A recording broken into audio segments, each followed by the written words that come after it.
The ribbon of highway saw above me that endless skyway. I saw below me that golden valley. Sing it out now. This land was made for you and me.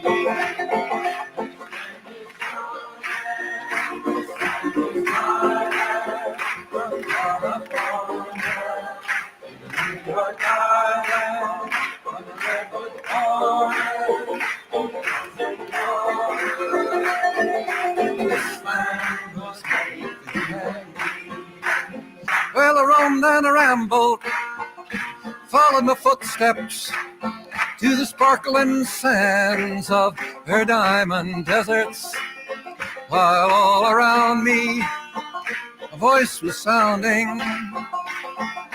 This land was made for you and me.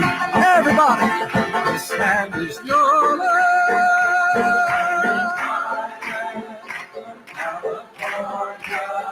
To the New York Island, from the redwood forest to the western water.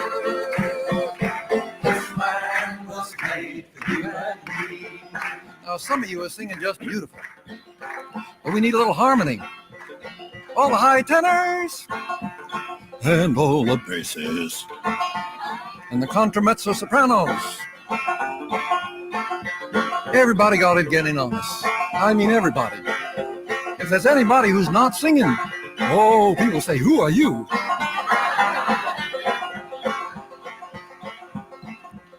Woody wrote a lot of verses that did not get in the school songbooks. Here's one of them. In the squares of the city, by the shadow of the steeple, by the welfare office, I saw my people. As they stood there hungry, I stood there whistling. This land was made for you and me. Sing it out now. This land.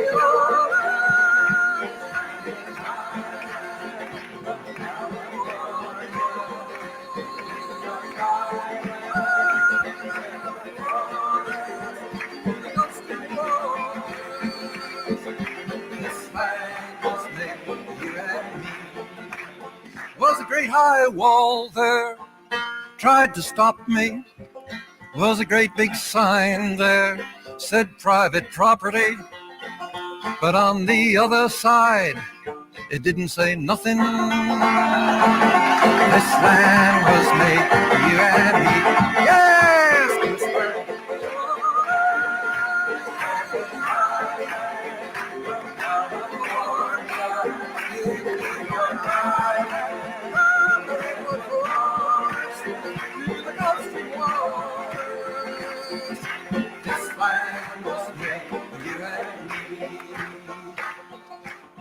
I think Woody would be glad to know that people are making up new verses to this all over.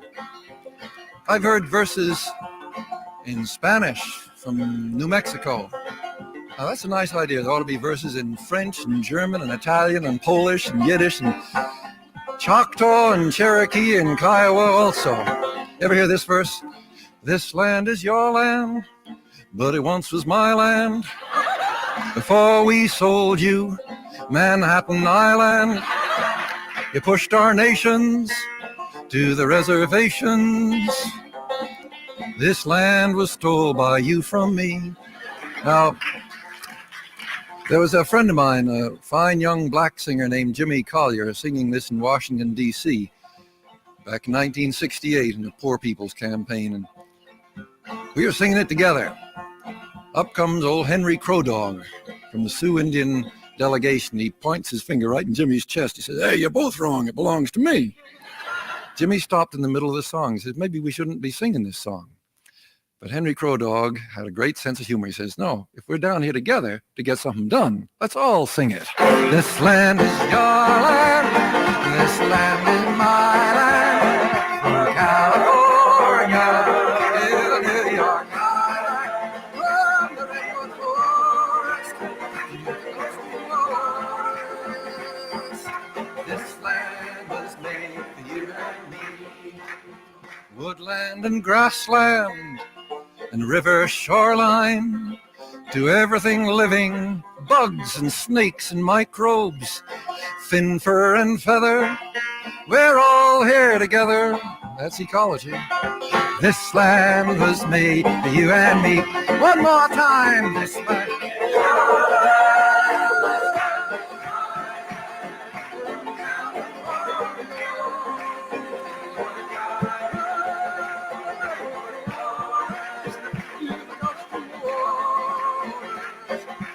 This land was made for you and me.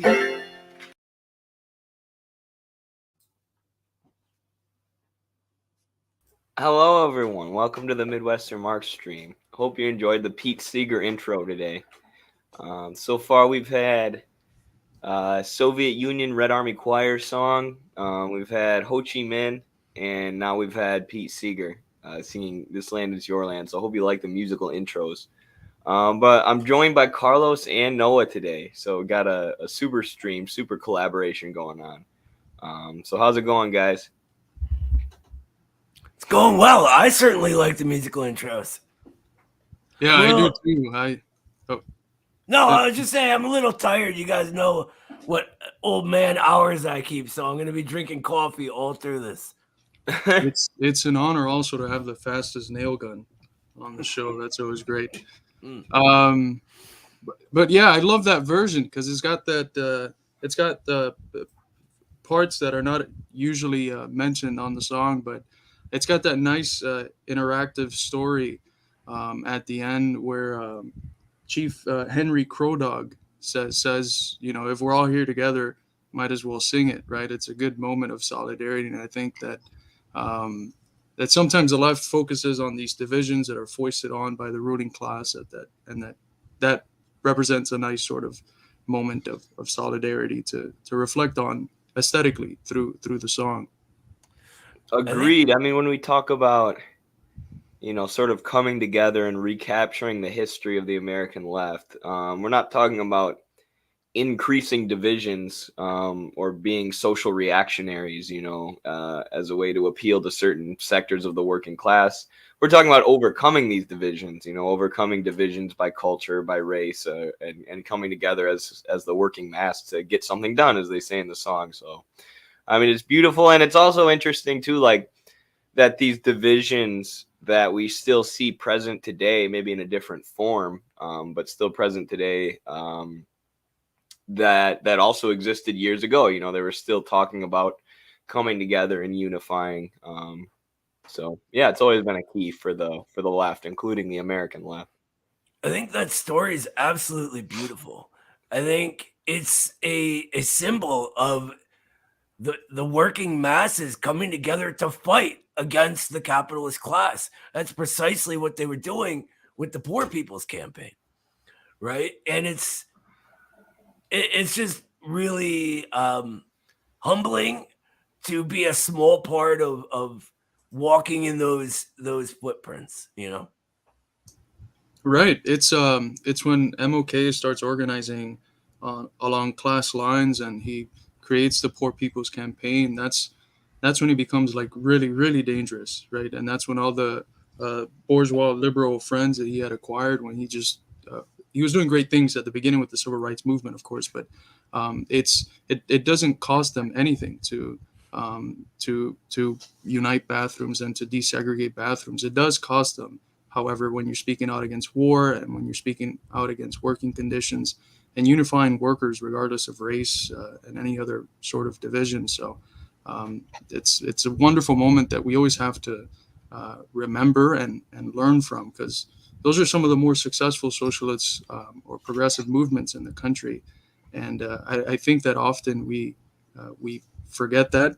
And that's what I think the main importance is of recapturing what I consider to be like the historical legs of our current movement, right? The bourgeoisie keeps telling us that, America's on one side, socialism is on the other. There's this unbridgeable gap between the two. There's no such thing as a socialist past in the U.S., and it couldn't be any farther from the truth. And the civil rights movement, it culminated in, I think, a socialist moment that's when it became really dangerous. But I think that's when its emancipatory power was at its height.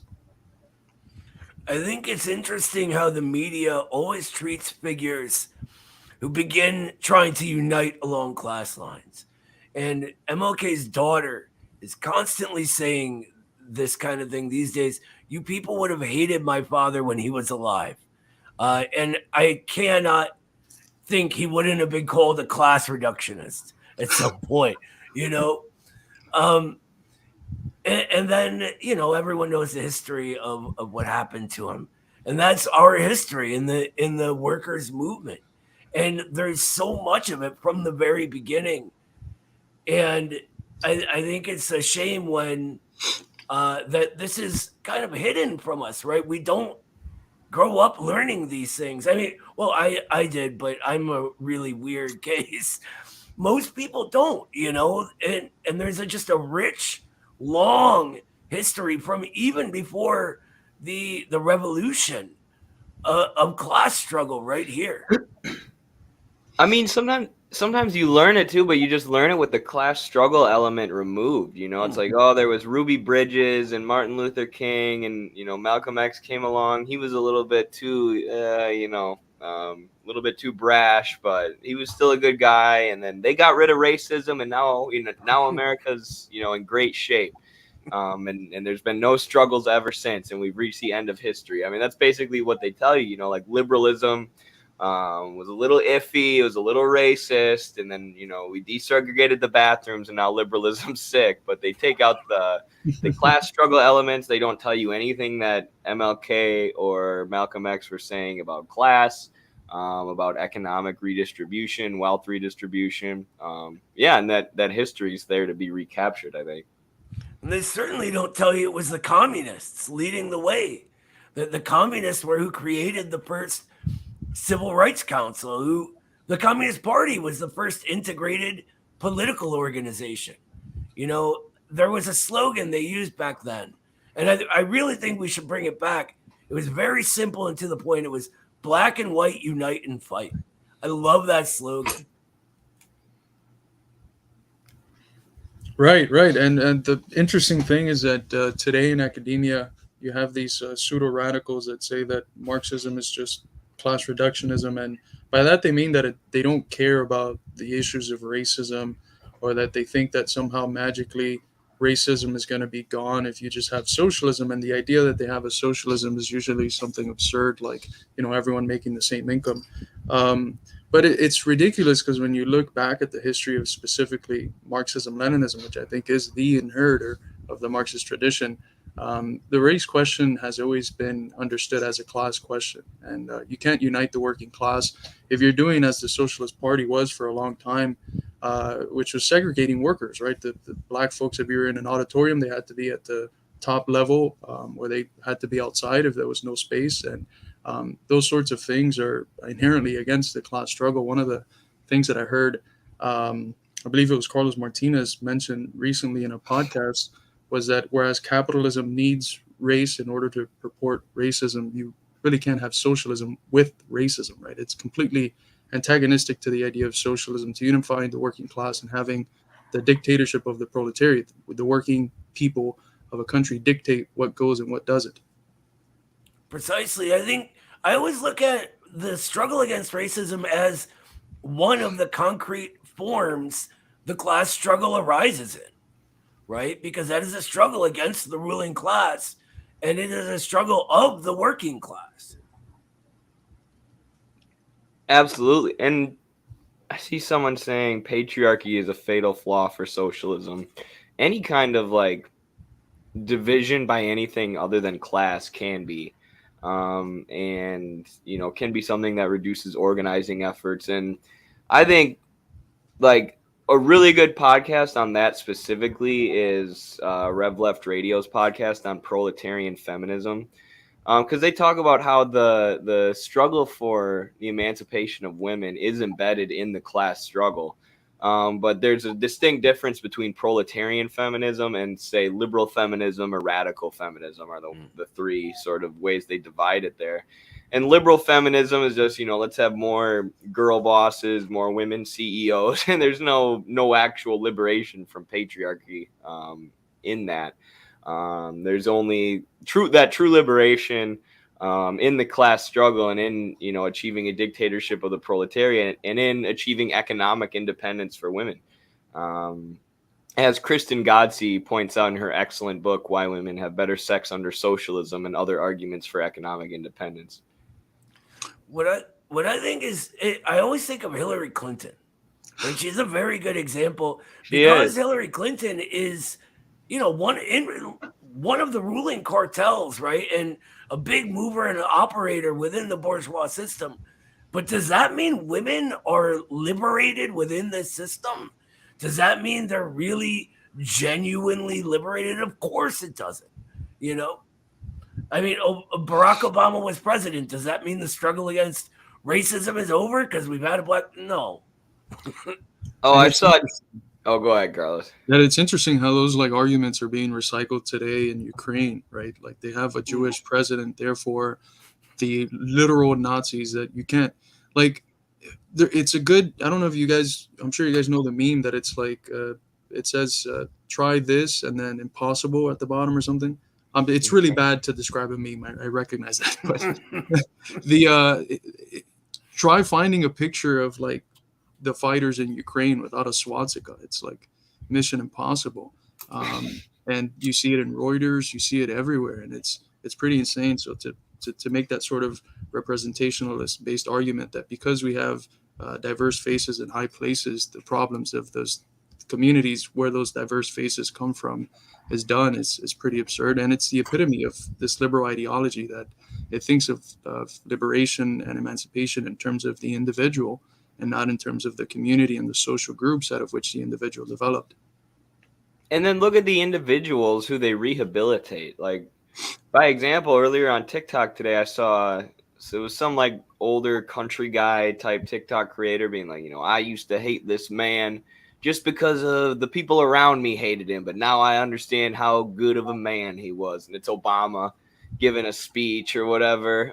They're trying to rehabilitate this person who destroyed Libya and destroyed Syria and be can't we all come together and just love Obama, and overcome racism? And it's that's not what people's criticisms of Obama are. People have very legitimate criticisms. And then the establishment, also the Democratic establishment, that talks so much about unity and coming together and peace and democracy. They're rehabilitating George Bush and Liz Cheney. They're basically Democrats now, as some of the Republicans' base is a little more anti-war. Liz Cheney and George Bush find themselves much more at home with the Dems. So, they'll accept any individual into their establishment who goes along with their politics, and if they happen to have some identity that the Dems can weaponize, then that's just, a bonus for them. Right. But it doesn't ever equal liberation. Right. Yesterday, the liberal side of Twitter was sharing a picture of Obama in a khaki suit. And he's today's the anniversary of the worst thing Obama ever did, or the most controversial thing he did. It's what?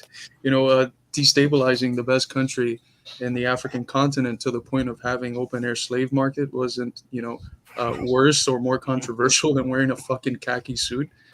Right. Or when he had Dijon mustard, that was a big thing. Tucker Carlson was oh, look at fancy Obama and his Dijon mustard while he's committing war crimes.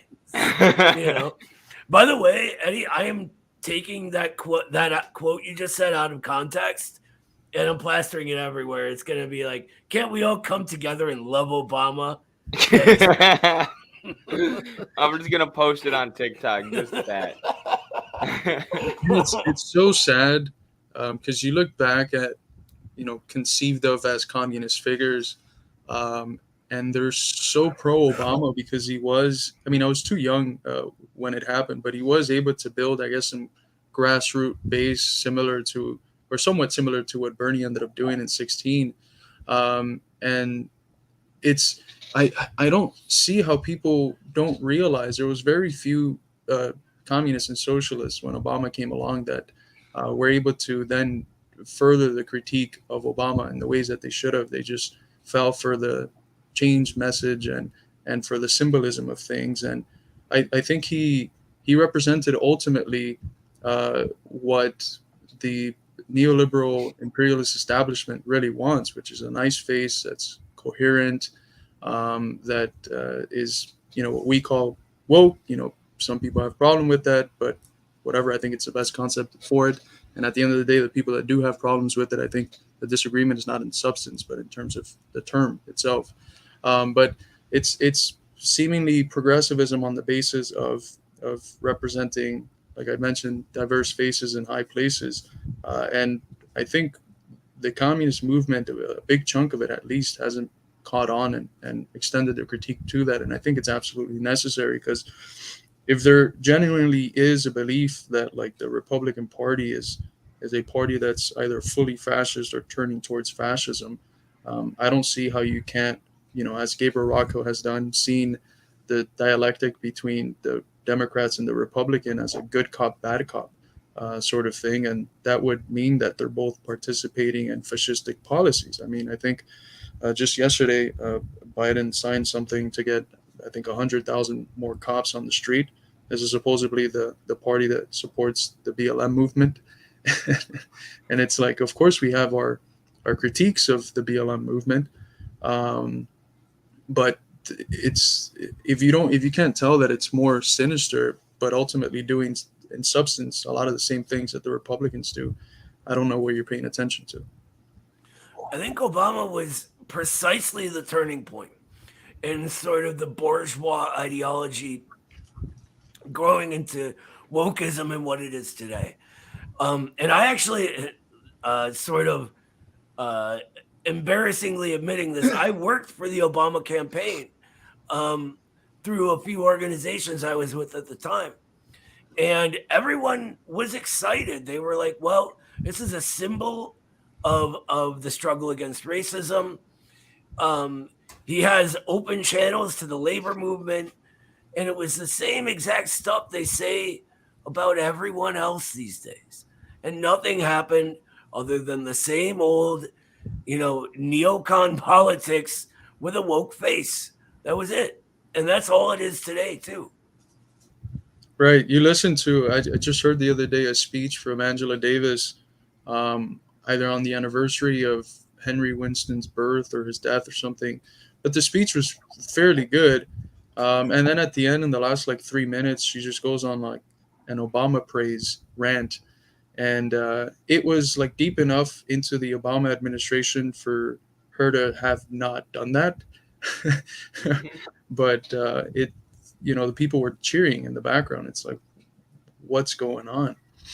I think he did sweep a lot of people up. I remember even, how Joe Rogan ended up supporting Bernie, and this is going to make me maybe look like a dude bro here, but he supported Obama at first too. I remember, because he was like, he's going to change stuff, he's going to make the political system less corrupt. And, that's as an example for me of how people were actually kind of swept up, in almost a bipartisan way. People really, really believed that he was going to be the harbinger of change. But no, I couldn't agree with you more that that's sort of where, wokeism, as we've analyzed it today, sort of took root. And I actually did an identity politics class in college, which I thought was going to be terrible. But it was quite interesting, because we read that during the Obama administration, even issues like healthcare, which went from a debate about healthcare and single payer healthcare into a debate about Obamacare. At that point, economic issues like that became increasingly racially divided. So all of these economic issues were becoming more and more racialized in how people saw them. And this is partially because of Obama, but partially because of the way that the media framed everything. Right, Fox News was trying to frame everything Obama did as like a racial thing, and incite all these racial tensions. And I think that's probably where both sides realize, like, this is going to be useful, right? We can keep people divided, fighting about even racializing economic issues to prevent people from fighting for what's in their own interest. Yeah, right. And it's the same thing, I think, with the issue of police violence. It's race essentialism, and the reality is that the Black community is disproportionately killed by the police, but a shitload of white people are killed. I think last time I checked, it was twice as many, and so are Latinos. And when you look at the statistics, you realize that if your analysis is really centered on race, you're not getting the whole picture. And you're going to be forced to, if you want to get the whole picture, to do what Adolph Reed Jr. and Toure Reed Jr. have done, which is show that really the central marker, if you want to analyze police violence, is poor and working people. Right? It's a issue that you have to analyze in order to truly understand concretely through the lens of class. And I mean, we know this, right? These are the armed bodies of the state that are there to suppress working people, and they play the function of domination within the integral state. There's civil society plays the function of hegemony and of convincing people. The other side is the side of domination of the state, and that's the police and other institutions. And their attack is on working and poor people. It's not just specifically one group or another. And I think that's another way that you prevent class solidarity, because if the news stations were also showing how everyone's that's poor and working class is getting killed by the police, you're creating a wonderful ground for solidarity across racial lines, but they can't do that. That's something Adolph Reed points out really well in his work. It's like, black and brown people are, much more disproportionately likely to get attacked by police, but, an even much larger or more correlative signifier than that is poverty. Right. That's the number one by far. So, not to say it's not a racialized struggle too. But again, you can unify that struggle based on, class grounds. And this is a material ground for it, right? There's a material reason that all of these things arise from. And I think a lot of people who want to be communists these days really don't allow that material analysis to enter their mind. Because there's something in this moral critique, right, that's just very appealing to them. And they're like, look, I'm against this, this, and this, but they don't look further to see why any of it happens. And so they can end up just thinking in these race essentialist ways. And I don't think they get how condescending that is for these kind of like rich suburban white kids to talk in these like race essentialist terms, like, oh, this race is all one thing, that race is all another. It's kind of scary, honestly. When you lose that historical materialist, dialectical materialist analysis, and you're just guided on the basis of liberal moralism, you're lost, because you're just going to be fooled according to what becomes the hegemonized sort of social ideology. So the same thing that the first colonizing forces in the period of what's called primitive accumulation, they were using moralizing too, right? It was we're bringing Christianity, and that's something moral, and a lot of people fell into it because of that moralizing elements, and it just shifts according to the transformations superstructural in the morality of people. And now a lot of people, because of the fight of the working class and communists and socialists, they've come to accept the struggle of marginalized and oppressed communities, and they're using that against us, and they're moralizing in ways that make it so that those struggles that have usually been anti-capitalist, and that I think at their core they still are, they're using the symbols and the slogans in order to further capitalist imperialism, which ultimately is not just against the working class, both at home and abroad, but against those oppressed and marginalized communities, which are sustained in that condition because of capitalism. Precisely. And it's this new form of social chauvinism, but it's the same old social chauvinism. It's those backwards Chinese or those backwards Russians. They're not woke like us, right? Mm-hmm. They have all these backwards, and they really don't have views. They're just different. It's a different society, right? They just don't have this bourgeois wokist ideology. And I think part of the reason a lot of kids fall into it, or a lot of younger people who maybe have a lot of energy into these struggles for oppressed groups or whatever else, Is because it's an easy way to think, right? It's an easy mode of thought to just moralize everything. Oh, that, that's bad, that's good. The people I disagree with, rather than think about what they're saying critically and find where I disagree with them and where I don't, and kind of deconstruct their argument. Rather than that, I'll just dismiss it as complete shit and not listen to it at all and say, you're actually a bad person, and everybody who follows you should unfollow you, and none of my friends should talk to you because we have different ideas. And it just is this us versus them moralizing mentality is a really easy way to think, and it's a really easy way to prop yourself up as being morally superior, especially if that kind of content is being boosted in social media algorithms or astroturfed or rewarded by your peers in these online circles, which is what a lot of it is. That's how a lot of these sort of hate mobs are formed, where it's just like, we're better people than you. Don't say the wrong thing in our circles or you're going to get, jumped on. So then it not only is it enforced by kids or not even kids, but just young people in general think, this is an easy way to be, or this is the way to be, but also it's enforced socially, right? It's enforced by their peers.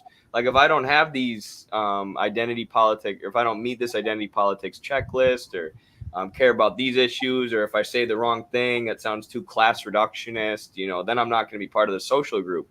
And maybe that's something that I've had like a firsthand view of because I've done TikTok for so long.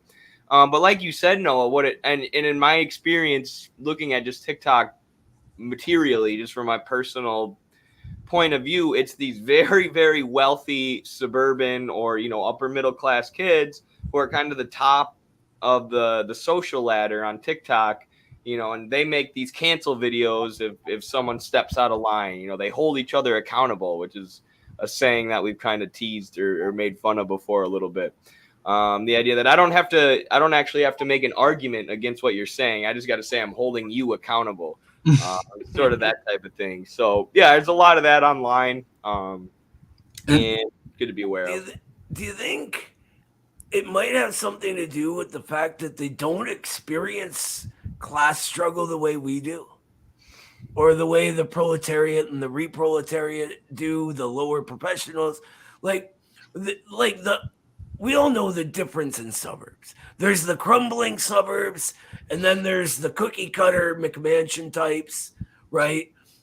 Where I spend a lot of time working, and it's always those kids. And do you think it's sort of they don't really they don't ever worry about money? They don't worry about whether they're going to be able to pay the rent or whatever. So they have time to genuflect on everyone else's morals. And us people, the masses in America here, we don't have time for that shit, right? We have real issues we have to deal with on a daily basis. Right. And it's it's No, you go ahead. Ideas are always embodied. They don't just float around in the ether. They're always embodied both in institutions and in people. So you have to look at, well, what are the class roots of a lot of these ideas? And I think when you really look at it, you find that it's what some people have called the PMC, the professional managerial class. And, you have to think of class not just in terms of directly what the group does with relationship to production, but also beyond that, the communities that are created around that, which is something that I think your work, Noah, has reflected nicely. But I wanted to say a couple things about a philosopher that you've talked a lot about, Eddie. I've taught him for a year now, Hans-Georg Moeller, right? And you in your profile identity after authenticity. He says that we've entered this era of identity technology, this identity building paradigm, where people they curate their identities according to their profiles. And there's different profiles of various sorts, Instagram, Twitter, and in each one of these profiles, there's things called general peers that they're in a dialectical relationship with, which he calls social validation feedback loops. You post something, if it gets really good traction, you're bound to post similar things like that in the future. If it doesn't, you're bound to take it off. There's a lot of people on Twitter, especially the bigger accounts, that if you're early enough to a tweet, you can tell that if it doesn't go viral, they remove it from their profile. sort of thing. I know that some of the people that whose content we like, I've seen them do it. But in the age of prophilicity, as Hans-Georg Moeller would call it, morality is also adjusted to prophilicity. The way you engage in morality is through online discourse, right? Through putting the black square during the BLM protest, through putting the Ukrainian flag or the Taiwanese flag, which a lot of times isn't even the right flag. They use the wrong flag. But that's Bausch. right. I actually, real quick, the people who live across the street from my son's mom actually accidentally have a Nazi Ukraine flag in their front yard, like a big old Nazi symbol on a Ukraine flag, and their lips, right? Like it's right next to one of those, like, in this house we believe in science. Like, my God. Yeah, it's the Nazis had scientists too. A lot of them got incorporated into NASA and stuff. But morality has become prophilic, right? You participate in moral discourse through what you post in your profile. No one cares what the person actually thinks. It's insofar as they say something that's not correct according to the general peer in their profile, they're condemnable and they're canceled. And this presents an interesting paradox when it comes to thinking about propaganda and the manipulation of the masses, because we know that the spheres where these discourses take place, the social media spheres, they're all controlled by Silicon Valley, and those are controlled by finance capitalists. They're controlled by capital. And so you have a situation where people base their identity, who they are, on their profiles. Their profiles are validated through these general peers, the reactions of the people that are online, but those reactions are controllable by the capitalist class. And so it becomes a process of manipulation and of propaganda that is much deeper than ever before. Before, you would engage with propaganda, but there was, because you were within the mode of authenticity, the idea that I can have these beliefs, but there's someone who I really am that's outside of what I am politically or in these different moral fields. Now that's not the case. It's all integrated into the identity of the individual, what they post online. So by manipulating these general peers, they're manipulating who people are and ingraining propaganda and ideas to a level that's much deeper than ever before. And that presents a genuine task for us in the process of deconstructing propaganda, because we're not just changing people's political ideas, which in the past, it was, like I mentioned, just changing their political ideas. They felt like, oh no, there's a me outside of, my politics. Now that politics is part of the person's identity. And so the process of deconstructing propaganda is much harder, because you're basically revolutionizing each individual. You're changing each person's identity because of this development. And I think that's something that has to be incorporated into the analysis of anti-imperialism. I've tried to do that in some of my work. But a lot of these people, they're attached not to truth. They're attached to their identities and to what is going to get them more likes, more subscribers. And we know how the algorithm is. Geoff Young, Jeff Young, I always forget how to pronounce his first name. Jeff Young posts amazing things, right? Abolish the CIA, abolish AFRICOM. He does amazing work. I haven't seen any of his things go viral as a tweet that he recently did that he has changed his mind on recently because of Noah and some other comrades, where he tweeted a quote from Jay Sakai's Settlers, who, as we've published in Midwestern Marx, no one knows who the fuck he is and has all these shadow background figures funding him and the publishing companies that he's published his book through. And he's like this weird Maoist anarchist that thinks that the white working class in the US are all settlers and they're all shock troopers of the bourgeoisie. And so it's very weird that you have a man who's on the money 99% of the time. None of that shit goes viral. As soon as he makes this weird Sakai tweet, because someone probably, urged him to read Sakai, it blows up. How do you explain that? I think you touched on something a minute ago that I want to go back to real quick. And you touched on the ability to manipulate the truth.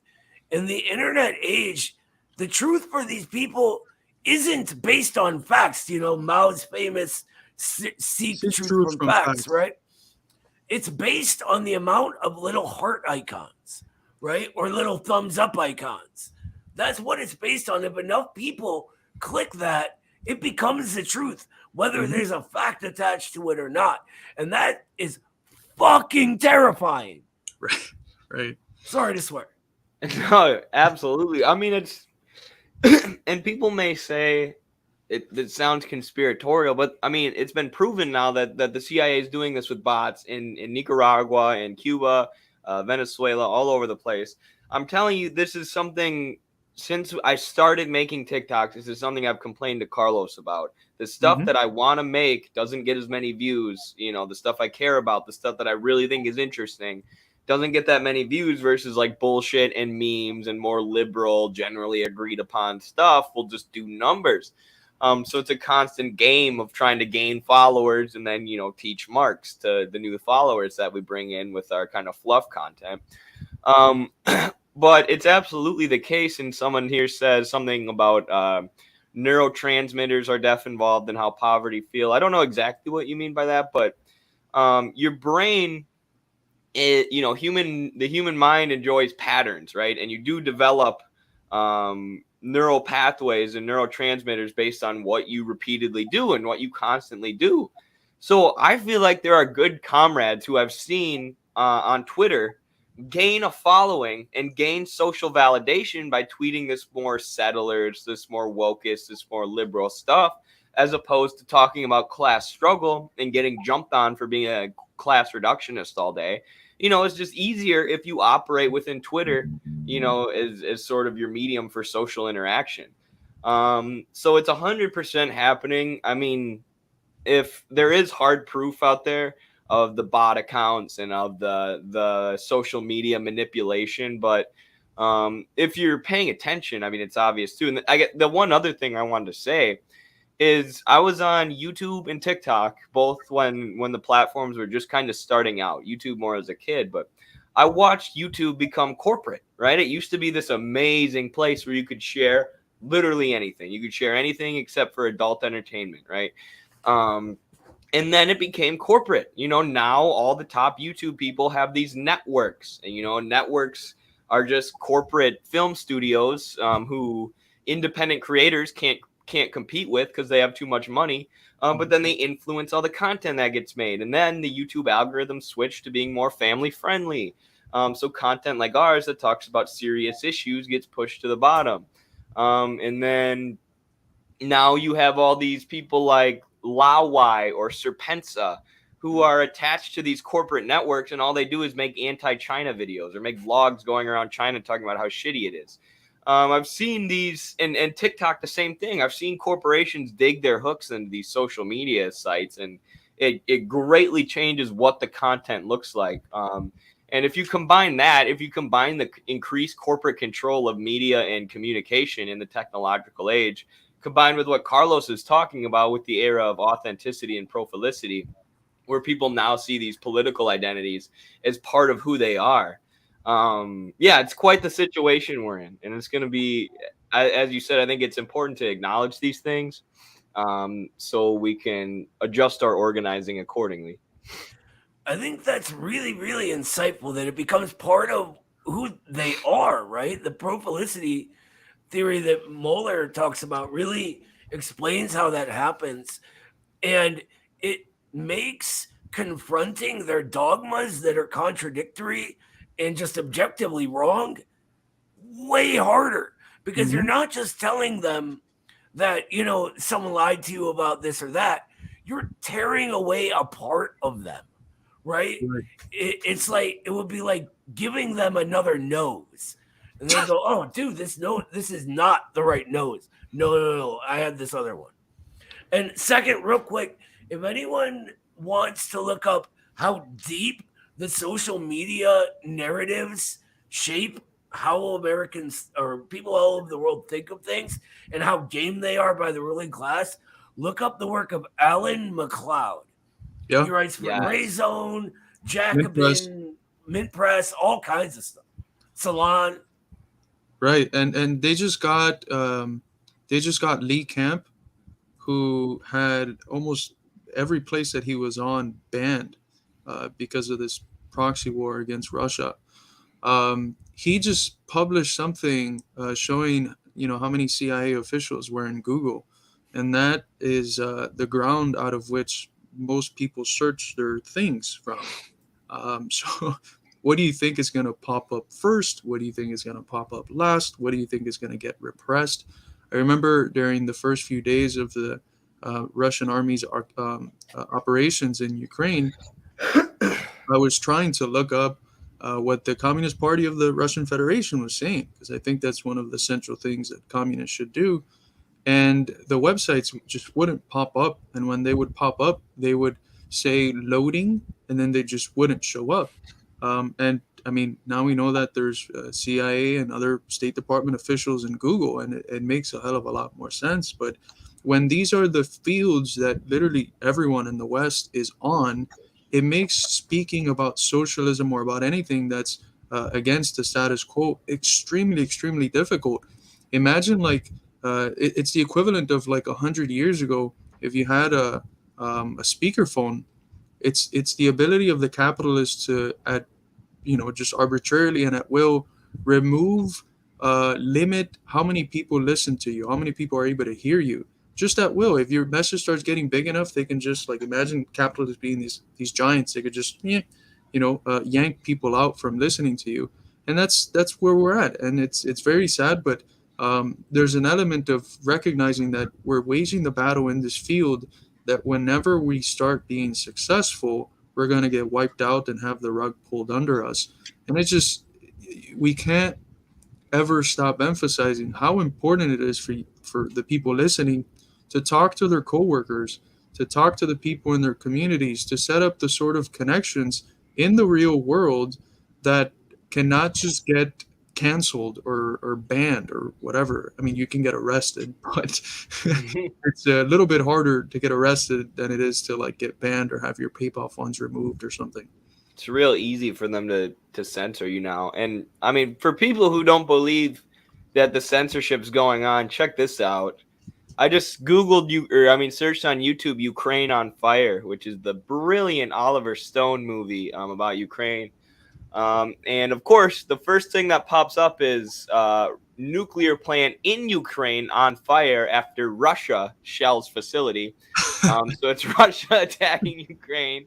And then you have this basically Nazi propaganda Netflix movie that acts like the US-backed Euromaidan protesters were all heroes fighting for freedom. And definitely didn't contain extremist elements that burned trade unionists alive in Odessa and overthrew the democratically elected government. Here is Ukraine on Fire by Oliver Stone. It doesn't say so. It looks like it might be a re-upload by some group.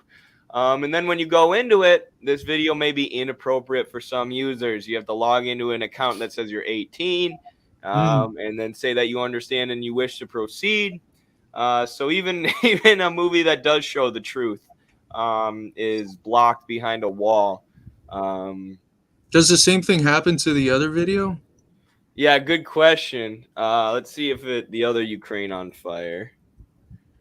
Can you watch a Ukrainian nuclear plant get blown up without an 18-year-old account? Thanks to Yes, Chase, you can. she's not sweating this text since But there's if zero you want to watch a movie about the NED and US-backed NGOs' influence in Ukraine, you got to be 18, have an extra special account. What do you know?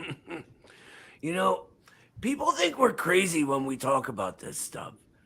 But it's only because we're just putting it all together. All of this is out there right in the open.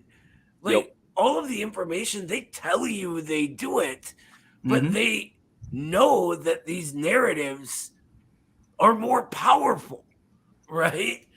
That Lee Camp thing is incredible, right? That Facebook is full of CIA as well. So is Twitter. And people genuinely think these are all just organic. Oh, you're being conspiratorial, Noah. But it's there. You just gotta look into it. I got friggin' attacked by Ukraine flag people, calling me an idiot. You think you're so egotistical. You think you're more important than you are. You think the CIA cares about you? You fucking loser. Nobody cares about you.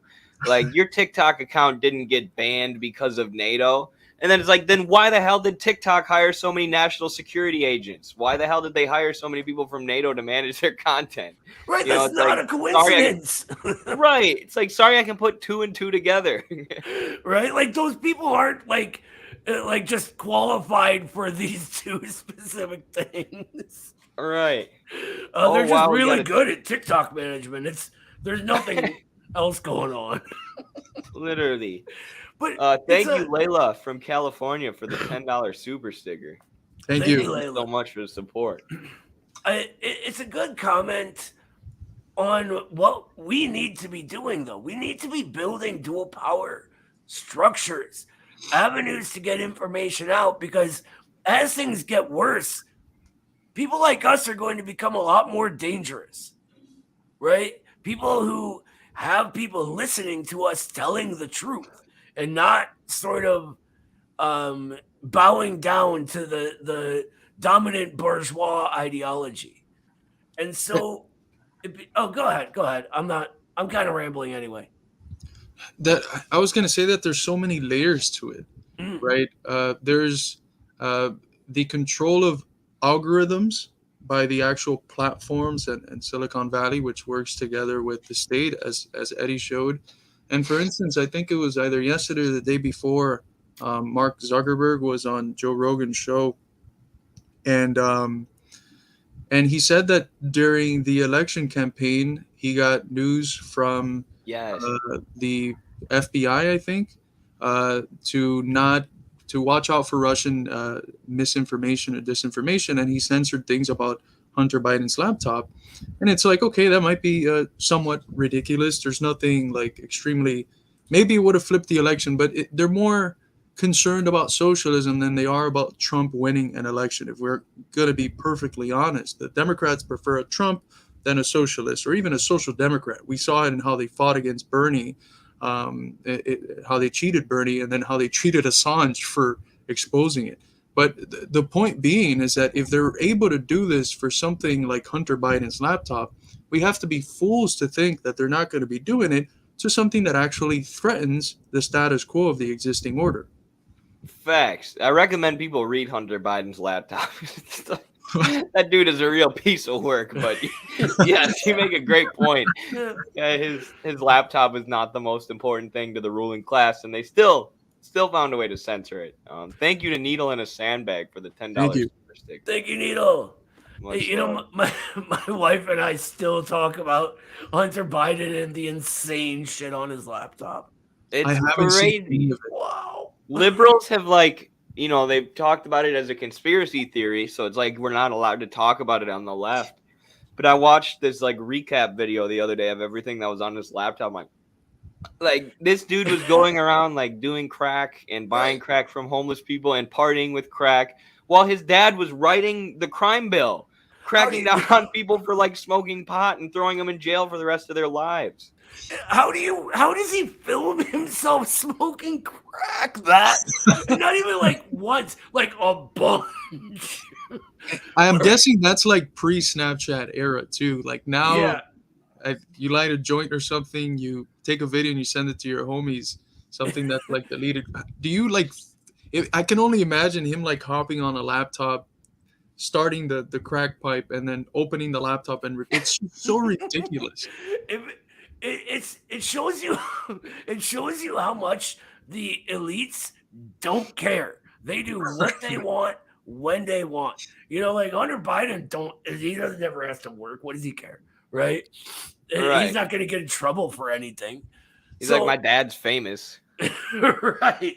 But this brings up something interesting that you just said, Eddie, and it relates back to pro-felicity. Whenever we bring this up, which is a fact, right? And the suppression of the story is a fact. I bring this up in certain circles. I'm told, oh, you sound like a right-winger. That's a right-wing conspiracy theory. I've literally been told by people that are supposed to be leading figures that the Great Reset, which is literally by word on the World Economic Forum agenda, I've been told that's a right-wing conspiracy theory, right? So like anything that somehow goes against the liberal sort of wokest bourgeois agenda is able to be dismissed because the right wing criticizes it as well, right? There you go. I was told that was a right wing conspiracy theory. It's crazy. It's just, yeah. It's on their website. And what it is that the right and people who have watched InfoWars, like, they know what this is. They hate it. They're against it. So, the establishment has to convince the left that it's a right-wing conspiracy theory because it might unite people. Right. I have a buddy, he's a little bit out there. Everybody thinks he's kind of a conspiracy theorist, but I talk to him about the Great Reset all the time, and he's up to date with what's going on and how they're cracking down on, farmland and how it's causing farmer rebellions like in the Netherlands. So, it's something that you can unite people around. So, one of their strategies is to say, oh, that's just a conspiracy theory, which there's an old CIA document like during the U.S. or CIA-backed coup in Nicaragua of Jacobo Arbenz in like the 50s, where they're like, anybody who blames the CIA for this coup, we're going to call them a conspiracy theorist. And we're going to say they're the same as people who deny, whatever. They deny gravity or whatever. So this has been a tactic for forever. Since literally like the first high profile CIA coup. Yeah. Working class people are so close to getting it on this issue of the Great Reset. The only thing I see wrong is they've been told it's communism. They blame China. Right? They think China is buying up our farmland. Yeah. Yeah. And so when we can show them that's not the case and give them the actual facts and explain why this is capitalism, this is our ruling class messing with us, exploiting us, making us suffer.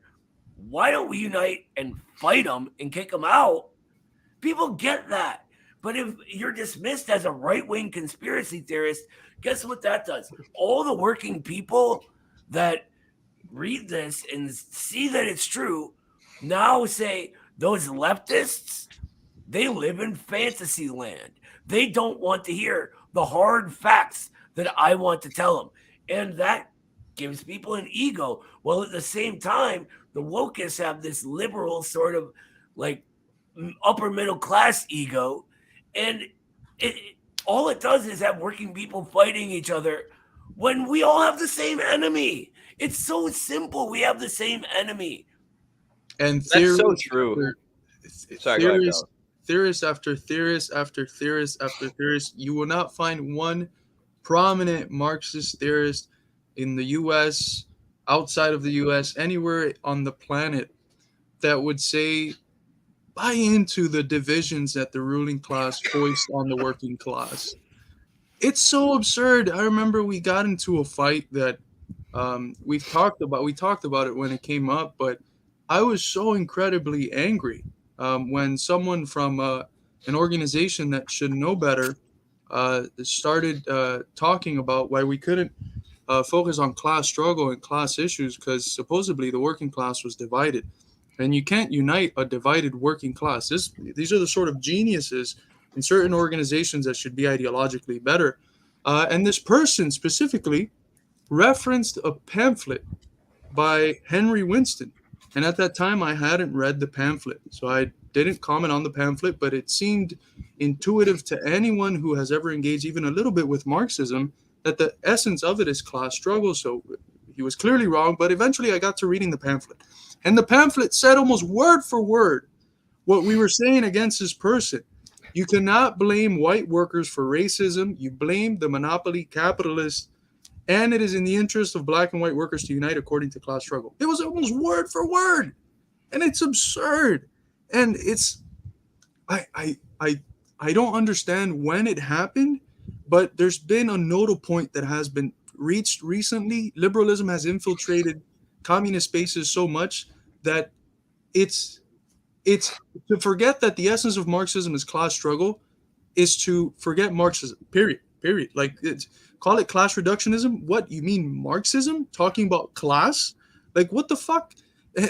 And it's just insane. It gets me so pissed off and so hot when I listen to it. But the essence of Marxism is class struggle, and if someone who claims to be a Marxist does not emphasize that, I don't know what's going on. But You know what's funny? There's a quote, and I don't remember it exactly, from Henry Winston's brilliant book, Strategy for a Black Agenda. And it's something about the colony analogy will no longer do. What we need to be effective and affect material change for our people, and he's speaking of Black people, in the real world, is working class solidarity between workers of all races. And I quote this to someone, and I was called a national chauvinist white supremacist for quoting Henry Winston in Strategy for a Black Agenda. It's wokeism is it's Google bananas. It's what it is. these are the same people that look at people with fucking swastikas tattooed on them and with mustache man tattooed on them and say those are freedom fighters. Those guys are woke like me. It's a topsy-turvy fucking world. It's insane, but it's so prevalent because it's online, and like we mentioned, prophilicity makes it so that you base who you are on what you see online, and who controls that? Well, the capitalists do. So they'll have you thinking that the Nazis are the ones fighting against the Nazis, and the guy with the mustache man tattoo and with the swastika, that's the freedom fighter. That's Gandhi, or it's insane. I wish I could go through all of my greatest hits from TikTok right now, like all the greatest things I've been told by Radlibs. I think my favorite was by someone who currently, does support the NATO efforts in Ukraine. Told me that by lifting weights and by talking about the issues that young men face growing up, I was promoting fascist gender norms. So if you are a man who enjoys exercise and being healthy, you are promoting fascist gender norms. Miles, that big let you know. fascist. By the way, fun fact about gender theory: the Nazis studied that very in depth. And in Weimar Germany, like there's a whole, like the hipsters of today would be very, very surprised at how similar they are to the German academics that became the Nazi Party.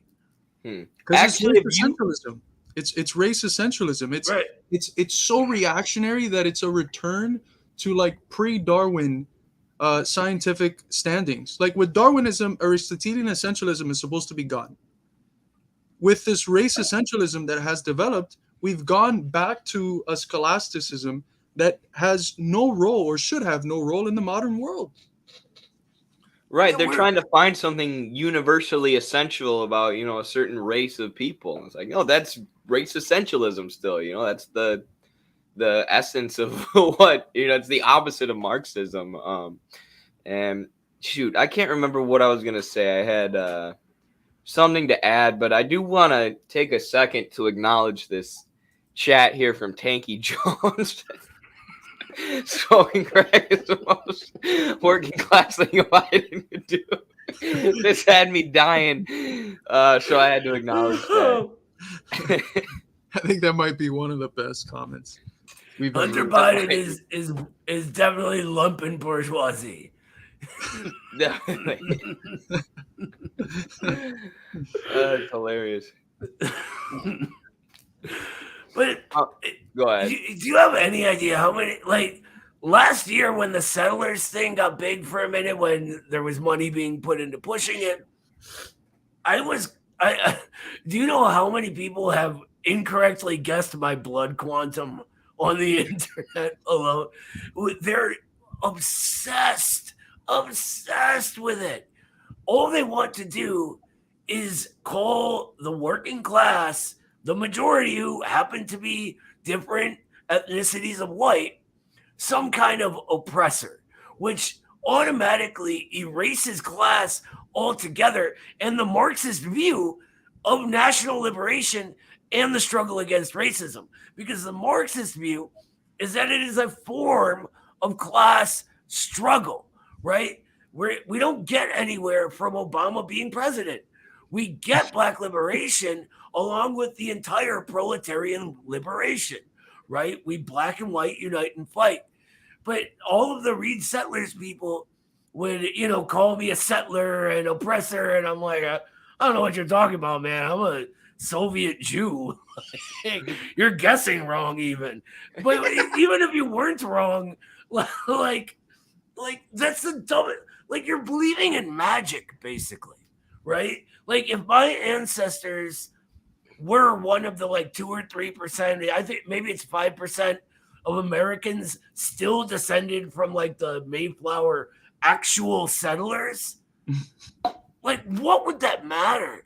The class relations since then have moved and changed in such a dramatic way. The American people have become the American people. Whether they like that morally or not is immaterial. That's a material fact. That's how we use historical materialism. Yeah. I remembered what I wanted to say earlier. You guys were talking about some of the German theorists, Gabriel Rockhill has critiqued a lot, queer theory and decolonial theory, in his work about the Frankfurt School and tracing Western Marxist academia's roots to the CIA and the Ford Foundation and the bourgeoisie. And if anybody wants a perfect encapsulation of how wokeism and this radical liberalism works, go on Gabriel Rockhill's Twitter and look at any of the Twitter threads where he's explaining this. Right? He's saying these forms of academic thought stem from the CIA. Here's mounds and mounds and mounds of evidence. And then there'll just be hundreds of quote tweets like, fuck you, you're an idiot, you're a racist, go die. The most heinous shit. And it's nobody's engaging with his arguments. It's just because the sort of cancel culture is part of this wokist ideology. This, as soon as you step out of line, I'm done engaging with your arguments. I don't even want to hear if there's any truth to what you're telling me, because what you're telling me is uncomfortable. So you're a bigot. Get away from me. I mean, that's with Rockhill's work, which I think is really important in finding the roots of some of this stuff that we're criticizing today. It's important for that, but too, I mean, seeing how people respond to him just putting out this, incredibly well-researched work from a guy who studied with the Frankfurt School in France. People still don't want to listen to it. They just say, shut up, shut up, shut up, shut up, shut up. Let me live in my echo chamber. Right. And what pisses me off the most about it is that it tries to pass itself as radical, right? If it just passed itself as just another philosophical theory, I know when I engage with Platonists or Aristotelians, I'm not going to be engaging with communists. But I think the biggest problem is that it passes itself as the most radical thing under the fucking sun. And it couldn't be any farther from that, because it's been completely assimilated in academia. And what is academia if not the institutions of ideological dissemination, and where the current ideology of the ruling class gets made coherent, gets made unitary, gets made integral, gets made into a coherent system to then disseminate into the common sense of the masses. And so it's mind-boggling, and they fetishize colonial people so much. They have this romanticization of the people of the third world, and the people of the third world, when you look at them actually in struggle, when they put up their banners, they're not putting up Spivak and all these weird post-colonialists and decolonialists and all these different people. They put up Marx, Engels, Lenin, Stalin, Mao. They put up the Marxist-Leninist tradition, because if you want to talk about anti-colonialism, you have to talk about Marxism-Leninism, especially after the Soviet, the Bolshevik Revolution. Every anti-colonial struggle, the ones that actually ended up winning something beyond formal independence from the previous metropole, they were all linked in some form or another to Marxism-Leninism. 100%. It's like, okay, so picture in your mind, we have two boxes, right? And one of them is Marxism-Leninism, communism, right? No, not like Communism is in one, and another is anti-communism, right? And then here comes these bourgeois agents, right? They come to our boxes and they flip the two. They flip the labels on the boxes. And people have grown up thinking that like you just decide to call yourself a communist one day, right? That it's that individualist, and that all of these bourgeois theories that were literally designed to keep people away from communism and keep the working masses down are the most radical, liberating things, right? And it's because it all comes back to this prophylicity, right? And to what you were saying, Eddie, about when people try to argue against Rockhill, there's not a single argument, right? Not a single real argument. It's, oh, you're a white supremacist. It's all these lies, basically, because they don't have an actual reason for the thing they think, because there is no reason. So it's just repetition and social pressure. I wanted to address this real quick. I love this comment. I love this comment, and I always have a reply set for it. And maybe the word that I usually use in the reply wouldn't be the best to use in a stream like this in a public forum. But we're not sissies. We're not gonna go where the fight has already been waged, buddy. Our fight is here. Our fight is here where it's difficult. So we're not just gonna go to China, where I, as an academic, can live a luxurious life and publish in journals that don't censor me and force me to criticize Lenin.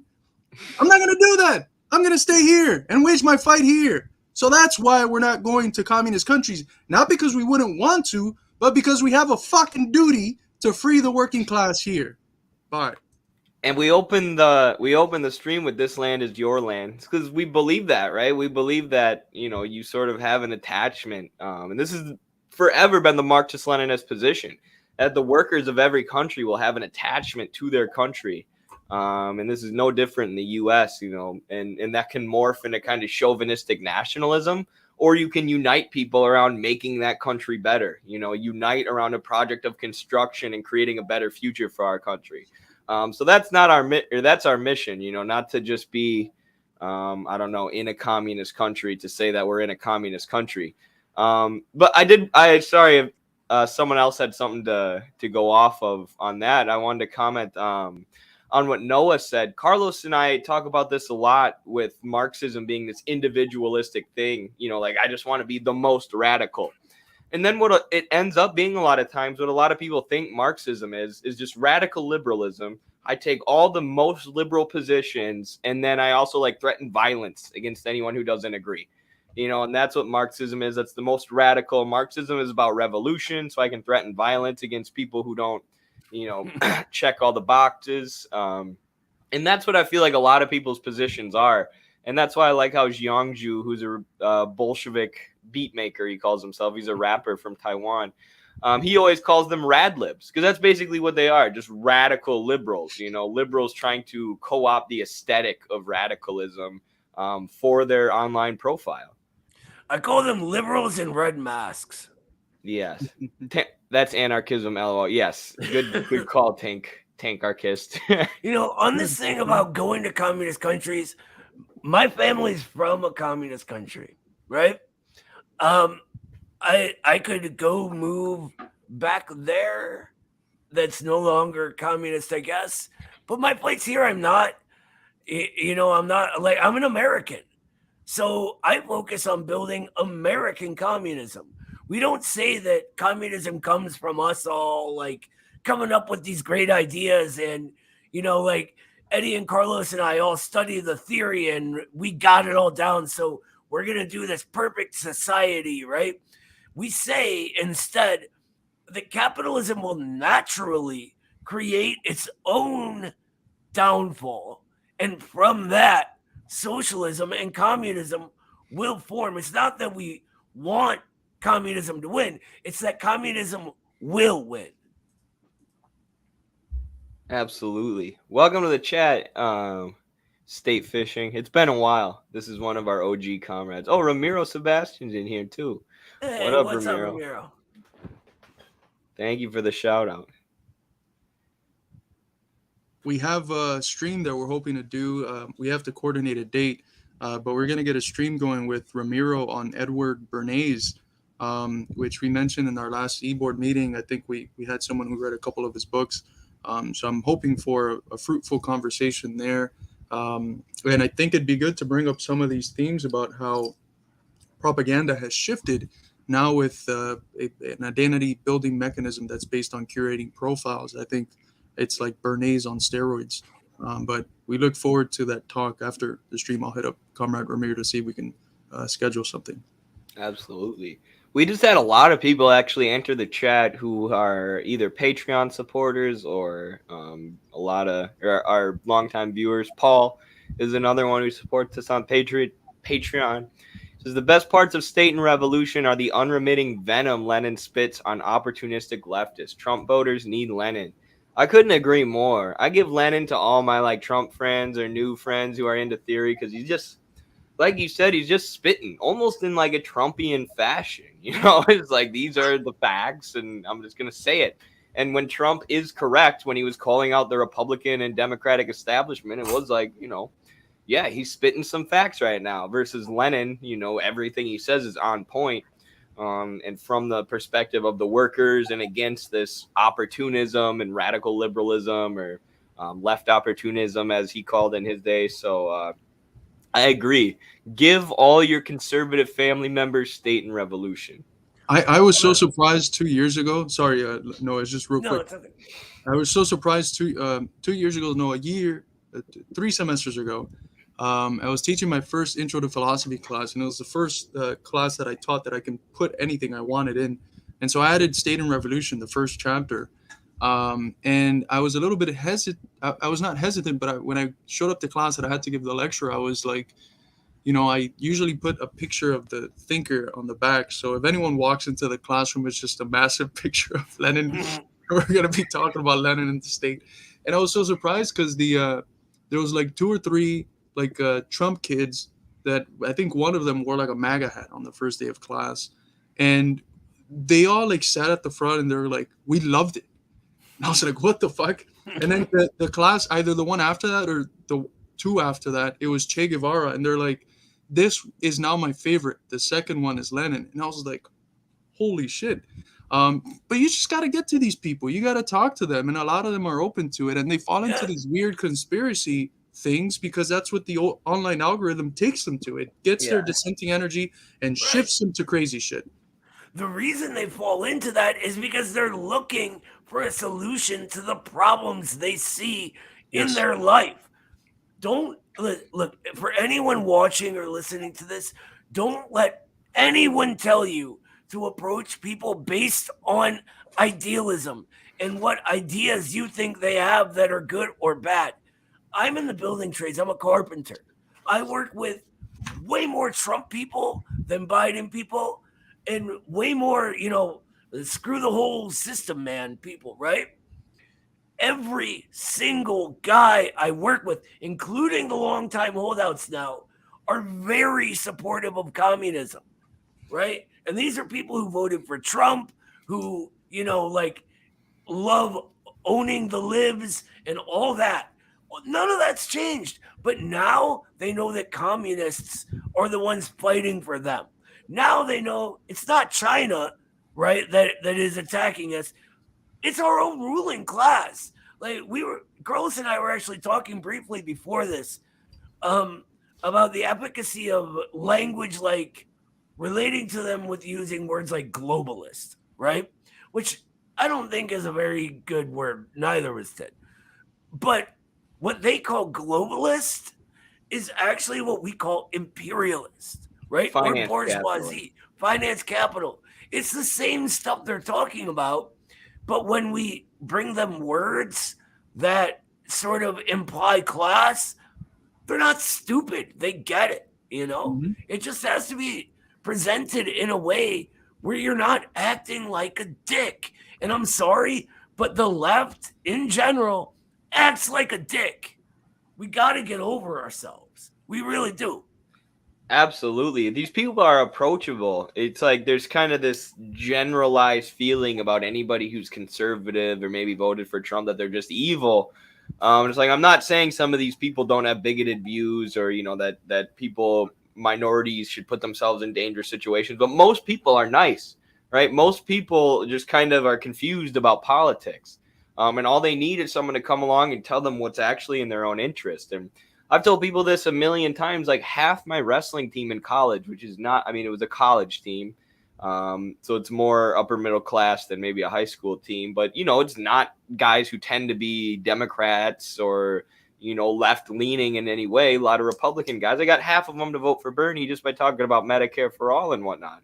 And then there's these group of friends I'll never forget from the Bernie campaign. One of them was like a Republican and one of them was like an upper middle class liberal. And they just were not really vibing with Bernie, not with social democracy. But we just started talking to him about, honestly, like Marxism and Hegelianism and straight up communism.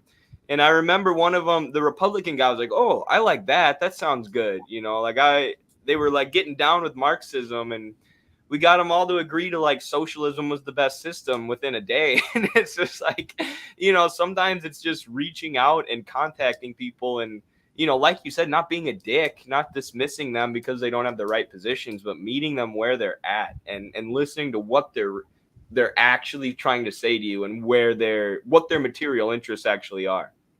And If you read just real quick, Carlos, if you read all of the old Communist Party handbooks and member guides and instruction manuals, you'll find that one recurring thing when they explain how to talk to people, and this was when there were over 1 million members of the party.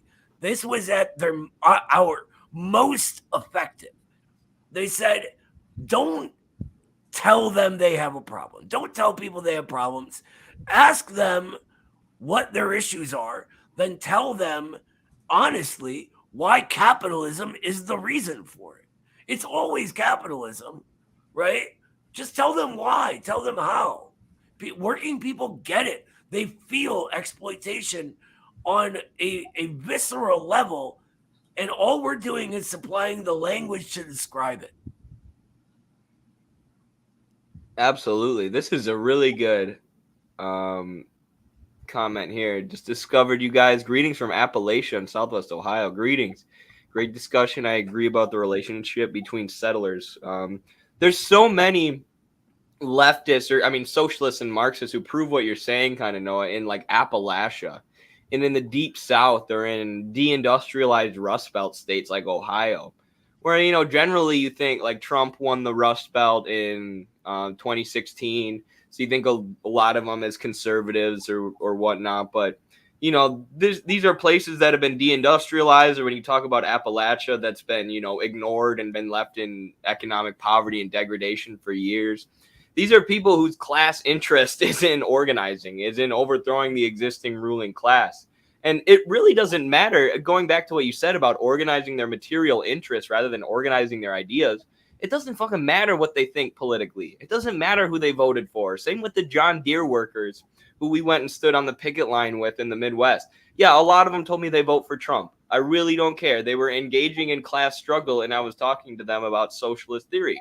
It's organizing by class and showing people that the answer is not the Democrats or the Republicans. So neither the social democrats, right? Because I remember having a conversation with a group of kids that the Bernie organizers the previous day, I can't remember who it was, but they were talking to the kids and they failed, and the person got real flustered that was trying to organize because they were like, I just don't care about these social programs. It just feels like handouts, and these people have been conditioned to think that these distributive policies are handouts. And when I approached them, one of the kids was a farmer, the other one was a regular worker, and then the other one, who was a Democrat, his father was a big lawyer who had a lot of property. And they asked me what I was, and I told them, look, I'm a communist. And when I explained to them that I started phrasing things in terms of class struggle, in terms of ownership of the means of production, control of the state, all these other things, they're like, why didn't you start with that? Why did you start with Bernie? And it's like, at that moment, I was like, fuck, I kind of wish we had like a strong communist party that was running presidential campaigns, because it would make this effort so much easier, because they understand that a lot better. And one of the things that I just finished turning in the draft for the chapter on Gramsci that I've been working on for a while. And the most important thing, in my opinion, that you can take from someone like Gramsci, who I think it's underread in the American left and specifically militant circles, is the necessity to appeal to common sense. Right? That's one of the things that he rants against Bukharin for, but he says you have to absolutely appeal to common sense, and not just common sense understanding, but also common sense feeling and people's desires and their emotions and their passions. And you have to realize, just like Marx and Engels saw with the political economy, they saw that the political economy of capitalism contained certain contradictions, and within those contradictions, like all contradictions, were the seeds for something new, were the seeds for the process of Aufhebung, of sublation, of something new, of a new world order of socialism. The same thing culturally. If you appeal to the common sense of the people and you study it concretely, you'll find the seeds out of which you can reorient them, rearticulate their common sense towards socialist consciousness. But if you just scratch out people because the current orientation of their common sense is within the bourgeois order, you cannot do anything as a communist, because obviously, because we're in bourgeois society, everyone's ideas are going to be tied to the existing order. And that means tied to racism and to certain forms of bigotry and other things. So our process, our project is one of persuading people over to communism. And what's included implicitly in the idea of persuading people is that they're not already there. And so if we have these purity markers and this purity fetish when it comes to organizing, that we can only talk to people who already agree with us on everything, on social issues, on economic issues, on international issues, we're not going to do anything. How do we grow? The opposite of what we have to do. We have to approach people that disagree with us more than the people that already agree with us. Because if we just talk to the people that agree with us, we're just a social group. That's all we are. We're just a club of communists talking about communism with each other when they already agree with each other. You have to approach people that disagree with you, and that means understanding what from within the common sense understanding of everyday life that they already have can you use to reorient towards socialism.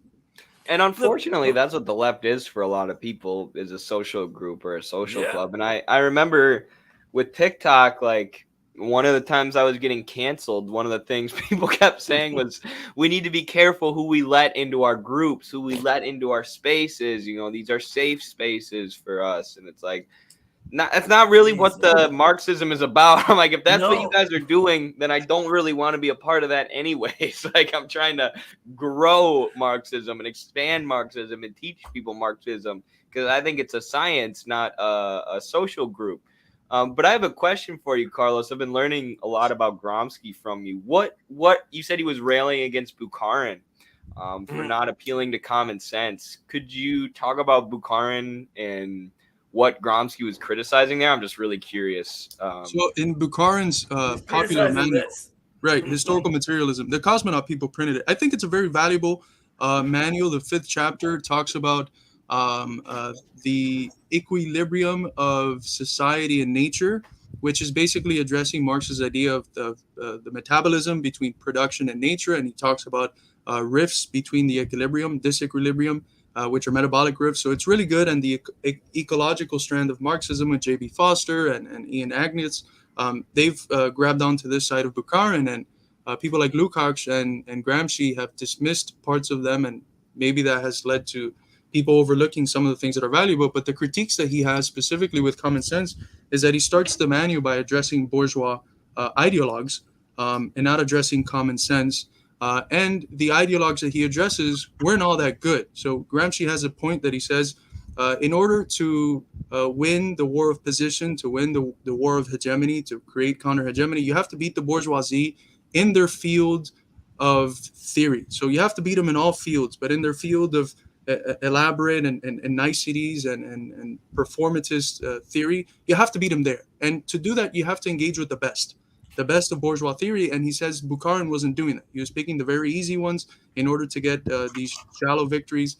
That's the first thing. No direct engagement with common sense at the beginning, and then engaging with bad bourgeois theory. But then there's also this flaw in Bukharin's manual, which is that he reduces everything to technology. And that's not what the historical materialist method entails. You have to look at the social relations that are in a dialectical relation with the means of production, with the instruments that you're using to develop. And he was basically reducing historical development and the class struggle basically to the development of industries.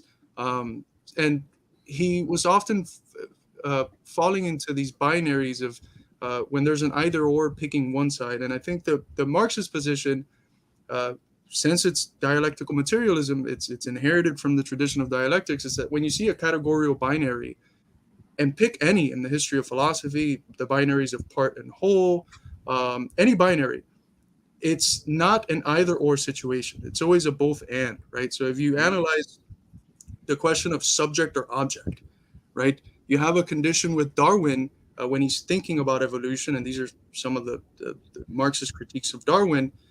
He treats the organism in the process of evolution as an object that simply has to adapt to its environment and to the genetic modifications within it. And so the organism is really just a passive object that's being manipulated by internal and external factors.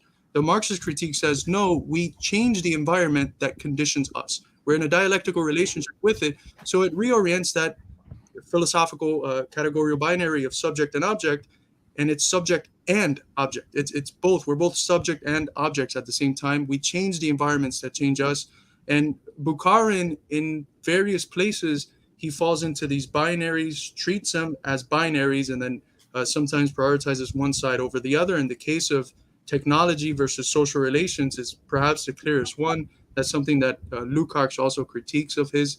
But I think Bukharin is generally a pretty good theorist, and he's still like worth reading in my view. Yeah, I think especially that one. And it's funny because Lukács does kind of the same thing in not really appealing to common sense, right? Right. But here's, this actually brings me back to the thing with the Trump voters and stuff.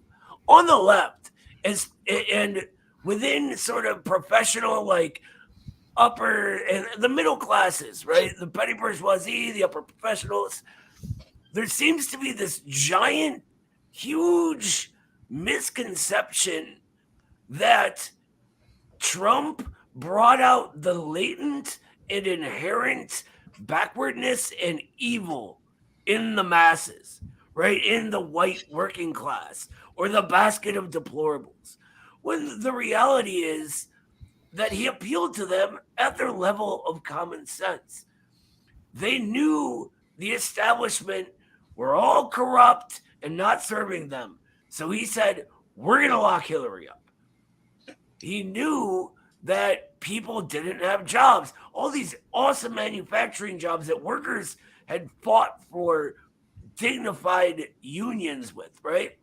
They were gone. They've been shipped overseas so the bourgeoisie can better exploit people, right? So he said, we're bringing those back, so it was this way for them to implement their inherent sense of superiority while at the same time following within this natural class divide of the ideology they embody, but it's serving only the bourgeoisie, even when they say, they want to serve the proletariat.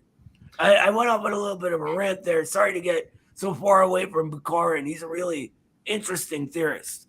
No, I think you guys brought up some good points, especially with Trump there and the common sense. I think, especially now, because I think we all know, as people who spent a lot of time in and around the working mass and trying to organize, or have been working class forever, that there's sort of an inherent sense of common sense within, most working class people. Life is hard. You have to support yourself and support your family. It takes a modicum of sense, or what we call common sense. And there's such a vacuum, of that in American politics. It's such a circus. Everyone recognizes there's just zero common sense, to the point where when you have someone like Trump who comes in and, he was lying, but he pretended to have common sense, right? He pretended to say, I'm going to end all these useless wars and bring your jobs back. People latch on to that. And I think that shows kind of the importance of that, especially today, when, anytime you say something that's common sense, they're labeling it as misinformation and a conspiracy. And that's because they're scared, the establishment is of people making these common sense arguments to the workers. But I think that shows maybe, or I don't know. I think I really agree with that point from Gromsky there. That's where we should start, is appealing to common sense, especially in our current era, because as you guys have said, everybody knows inherently that the political class is corrupt. So that leads a lot of people to shrug their shoulders and just not really pay attention to it. But they would pay attention to it if they had an actual vehicle. And if you've ever had to teach, you realize that, especially when you're teaching someone who has no point of reference to what you're talking about, you have to find a point of reference, right? You have to find it. And then by linking that point of reference to the first detail, that detail itself becomes a point of reference. And then you can add another one to that. And it's a dialectical process of learning. You can't just go from not knowing anything to knowing Marxism perfectly. You have to, and obviously, it's almost commonsensical that you first have to appeal to common sense. But I wanted to make a point about the Trump thing, which is often overlooked. And we have great texts from Dimitrov and others who have studied fascism in the communist tradition. And these texts come back, and we're constantly reading them. But then when it appears in the concrete, we forget everything. All the analysis is tossed out. And I think with Trump, the focus has been on condemning him as the singular figure. And what we fail to understand is that fascism, if it rises, and that's if we consider Trump fascist, but if fascism rises, it's always on the basis of a moment that was not taken advantage of by the communists. Capitalism fell into crisis, people had dissenting attitudes, and this wing that's supported by finance capital uses that dissenting attitude as if it was actually radical, as if it was anti-capitalist, right? As some of the things that Trump was saying, right? And then it uses it in order to enforce capitalism, right? And I don't think that was the case with Trump, because very clearly the oligarchs and the finance monopolists didn't want Trump, and that's one of the central things behind fascism. But if that's your analysis, if you say Trump is a fascist, and you have on your hands Dimitrov and the seventh speech, so that's the speech given to the 7th Congress of the Comintern, you have to realize that some conditions existed for Trump to arise, if you're considering him to be a fascist. And those conditions that allowed him to arise mean that you should have done more, not less, not focus on just the blame should not be on Trump or the people voting for him, but on you, who should have taken advantage of the objectively revolutionary conditions brought about by capitalist crisis and didn't, and weren't able to reach the masses because you were too focused on the fucking lesser of two evils to reach the masses with a message that couldn't be any fucking riper than the moment that we have right now. I think one of the problems with Dimitrov is that he is still one of the best people on fascism around. Him, I really like Dutt's book too, but he gives this quick description, and people use it as like a definition, which not really how we think about things in Marxism, but that's beside the point. And he says that fascism is the the section of finance capital that is the most chauvinistic, the most reactionary, and it becomes the open terroristic dictatorship of this section of finance capital, right? This is true. The problem is people don't understand Marxism, so they misinterpret this quote, right? When Dimitrov is saying this, he's saying it from a Marxist perspective. This is the head of the Comintern. He's speaking as a Marxist, not as an anarchist or a liberal, right? For him, what is the most reactionary and most chauvinist is a material thing. And it arises in different forms, embodying ideology, right?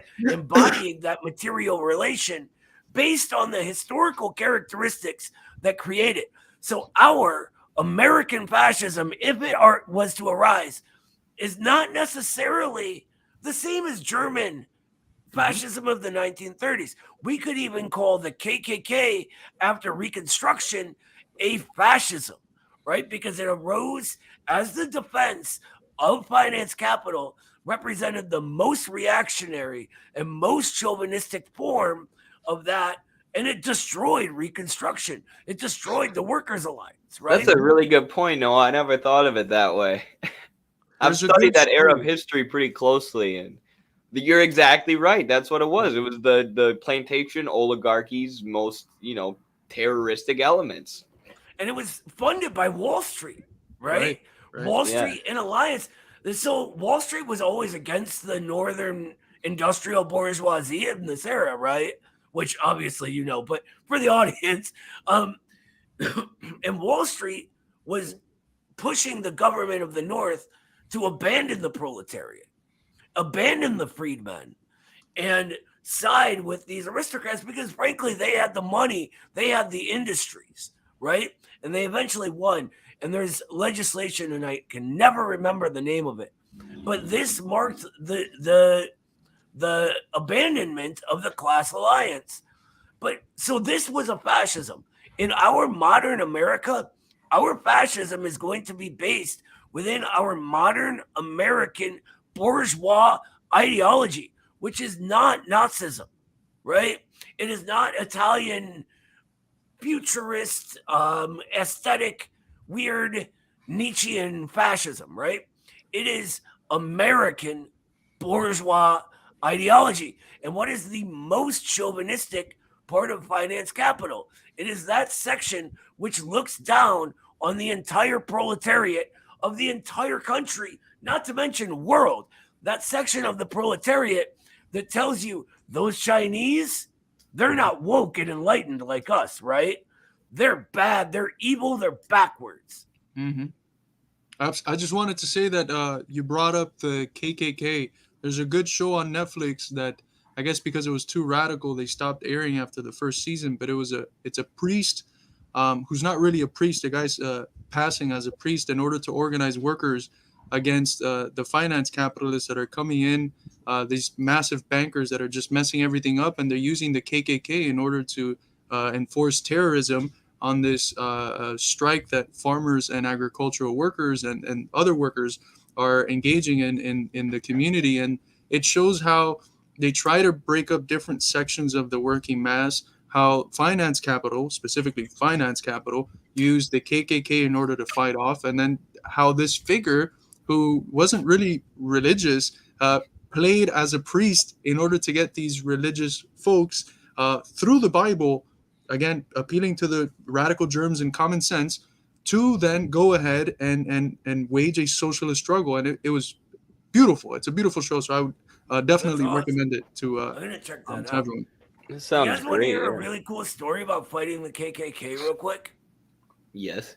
So in Cleveland, there's a lot of stories sort of about Superman, right? Superman was invented here, which, by the way, Man of Steel, guess what Stalin means, right? But a side note, Superman's first ever adventure was saving striking miners from the capitalist who let a cave in on them. Anyway, so the Superman radio show, right? The workers on this radio show there was one of the main guys got approached by the KKK, right? And like kind of decided he was going to infiltrate it and fight back against the reaction, right? So what they would do is he would get all of these secret passwords and codes and whatnot that the KKK used, because I mean, even back then, like these upper classes are real LARPy and like to, role play swords. And anyway, so he would get all their secret codes and then read them live on the air on the Superman show. And then he did this big story for the newspaper he worked for, like Superman fights the KKK. And it was a whole thing. It was pretty cool though. That is cool. Oh, yeah. Good piece of history. Tank Arcus here says, in my opinion, fascism isn't an ideology. It's a strategy of reasserting the ideology of neoliberalism when its contradictions come into direct and irreconcilable conflict. And yes, I couldn't agree more. And this is why the modern American left's analysis of fascism is so bad. and why it's so influenced by like the Frankfurt School and those ideologies. So I have this video pulled up. If any Marxist has watched this, and ContraPoints has been found to be connected to the British State Department. That article the Gray Zone published made a lot of people mad. But now her and Philosophy Tube are going on Hillary Clinton's show. If you needed any other evidence that these folks are not actually Marxists, but I wonder if the Go ahead. conclusion people draw from it in the left and this liberal communist left is that now Hillary is based. Because not that ContraPoints and Philosophy Tube are shit, but that Hillary is actually a comrade. Hillary's a Marxist now. They're gonna say she's a leader of our movement, like AOC, right? Right. And she defeated the chauvinistic fascist Gaddafi in Libya for socialism. But if anyone, like, that's how ridiculous this ContraPoints analysis of fascism is. Like, if you listen to her definition of fascism, you would label Gaddafi a fascist. Because basically, in this video, she's like, we're focusing too much on class. We're focusing too much on economics. Fascism's just an ideology, basically the opposite of what Tankarchist podcast here said, where fascism isn't an ideology, it's neoliberalism's contradictions and crisis and irreconcilable conflict. ContraPoints basically argues the opposite. Fascism is an ideology. Certain people just have a fascist personality. They're born to just be more authoritarian. And she says that communists in the past have greatly underestimated the effect of racism. And that actually what we have to worry about is these people who are inherently racist. And not only that, but they're all around us today. They're in all of our left-wing movements. Most of the workers are secretly racist. Don't even talk to them. It's just the most individualistic fucking liberal idea of fascism that you could possibly imagine. Ripped straight from the Frankfurt School and the CIA and plastered all over YouTube for young people who want to learn about Marxism to see. And I think this is honestly a reason why the modern left's analysis of fascism is so bad and so anti-Marxist. It's socialism. It's socialism with CIA characteristics. Have you ever tried to get one of these types to like explain to you how people are all secretly they all have internalized racism, right? Like how does that develop in a person? Right, like ask them to explain it to you. I did once, and it was a bunch of gibberish, really. But I was like, okay, so tell me how I just automatically, because of the color of my parents' skin, picked up this racism along the way somewhere, right? And they're like, well, it's mostly about your culture and how you grew up. And I'm like, but I grew up in a black neighborhood, so. I don't. Well, and they're like, no, it's when you're around other white people. I'm like, you mean the 6 other white kids in my school? Like, what are you talking about? It's nothing. When you really try to tear it apart, like they get down to that, they're just like, well, it just is. You should read White Fragility. You're being white fragile. Like, okay, right. It's so funny. Read the rich white lady telling me how bad it is to be white.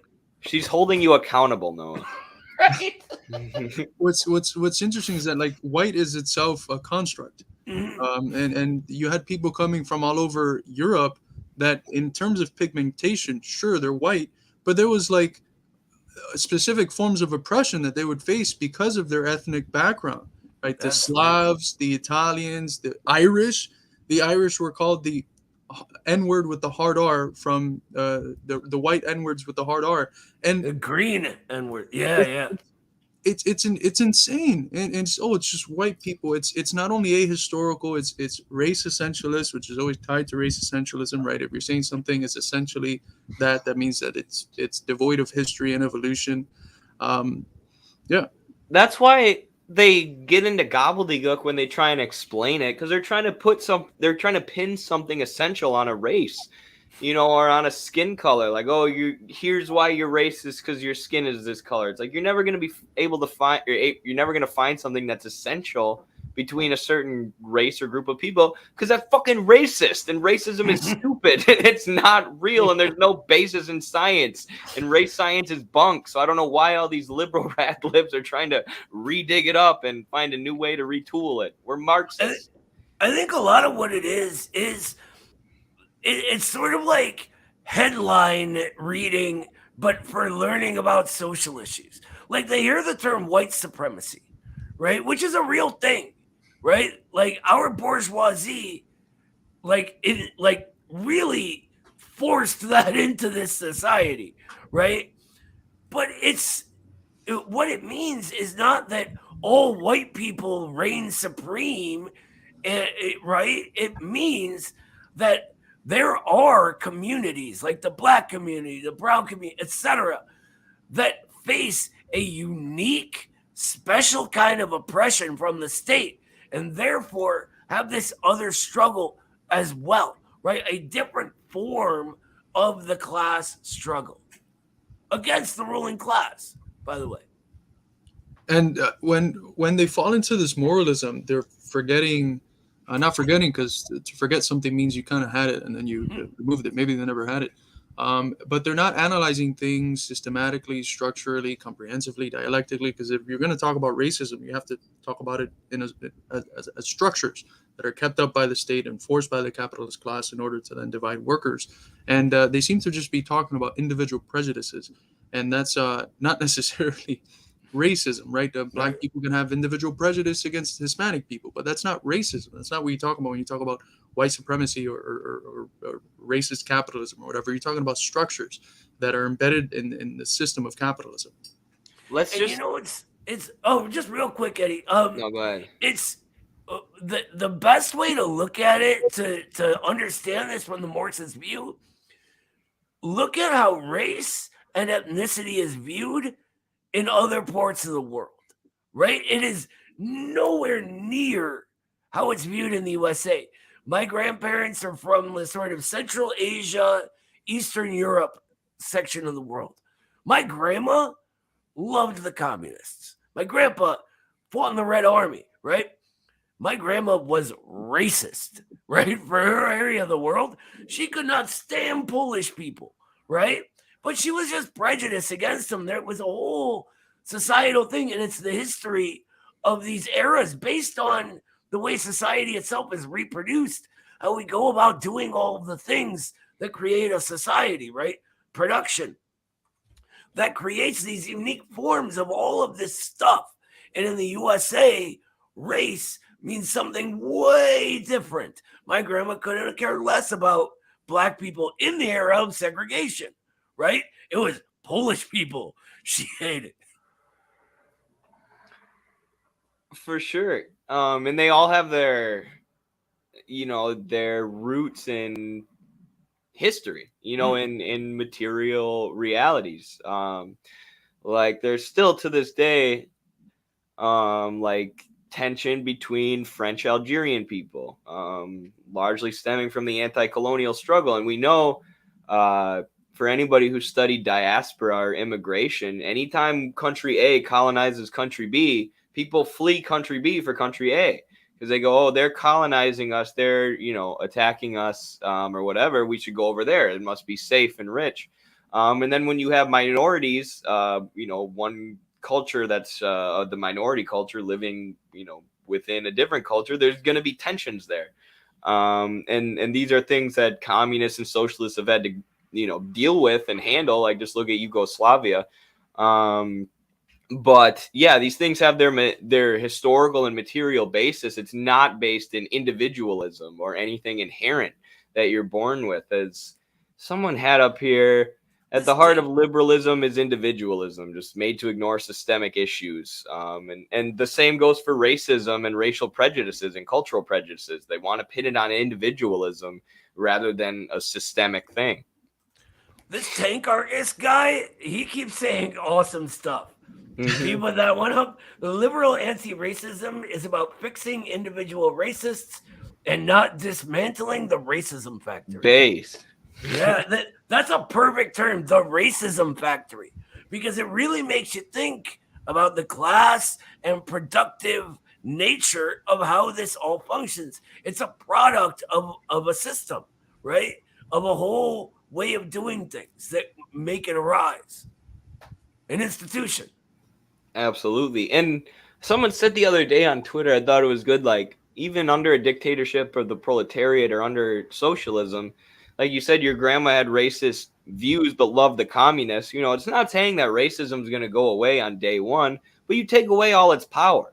You know, you take away all its systemic power, and then, you know, eventually I think it will go away on the individual level. But, you know, you might have some individual bigots, people with bigoted views. Like, it sucks, you know, you can talk to those people and reach out to them, but at least, you know, you take away the systems of racism, take away the military industrial, I'm sorry, the military industrial complex is racist, but the prison industrial complex, you know, you're taking away this white supremacist racist institution. And that does a lot more to combat racism than, I don't, arguing with someone on an individual level. Kwame Ture had a really great quote on that. He said that if a white man wants to lynch me, that's his problem. If he has the power to lynch me, that's my problem. Right. I mean, And perfect I way think to that distill it. you made a good point that like these things can and will exist under socialism, right? Because socialism contains the birthmarks of capitalism, as Marx eloquently put it in the Critique of the Gotha program. And part of what the socialist struggle is trying to do is not just change structures, but also change people, make human beings better human beings. And at its core is the most radical and consistent and militant form of humanism, right? You can't have humanism in a society divided by class antagonisms. You can only have it in socialism. And it's trying to radically transform the intellectual and moral composition of individuals. And that's a process. That doesn't mean you gain power and all the bigots are somehow, you know, these great humanists now. You know, it's a process of changing people's minds, of changing their hearts, a process that started already in the struggle against capitalism, but that's going to continue. You know, socialism doesn't mean contradictions go away. If we're serious about dialectical materialism, we understand that contradictions are everywhere, that life is movement and movement is source, its source is contradictions. So if you're going to have a society that continues moving, it's going to continue having contradictions. And the contradictions in the early stages of socialism are a lot of them going to be things that come from the previous order, from capitalism. And, you know, the socialist project like Cuba's dealing with certain homophobic tendencies that were relics of the past, certain racist tendencies that were relics of the past. The difference is that there's no structures to enforce it. There's individual prejudice, but there's no structure. And that's the Absolutely. most important thing, right? I think, I just lost what I was going to say. I'm so sorry. Go ahead. Oh, you're good. Does anyone want to It's take getting this? late. Looks like a good question. How does society transform from a red tape bureaucracy to a stateless, classless society? In other words, can the state be used to destroy the state? I got State and Revolution right next to me. Our good friend Lenin would certainly say the state can destroy the state.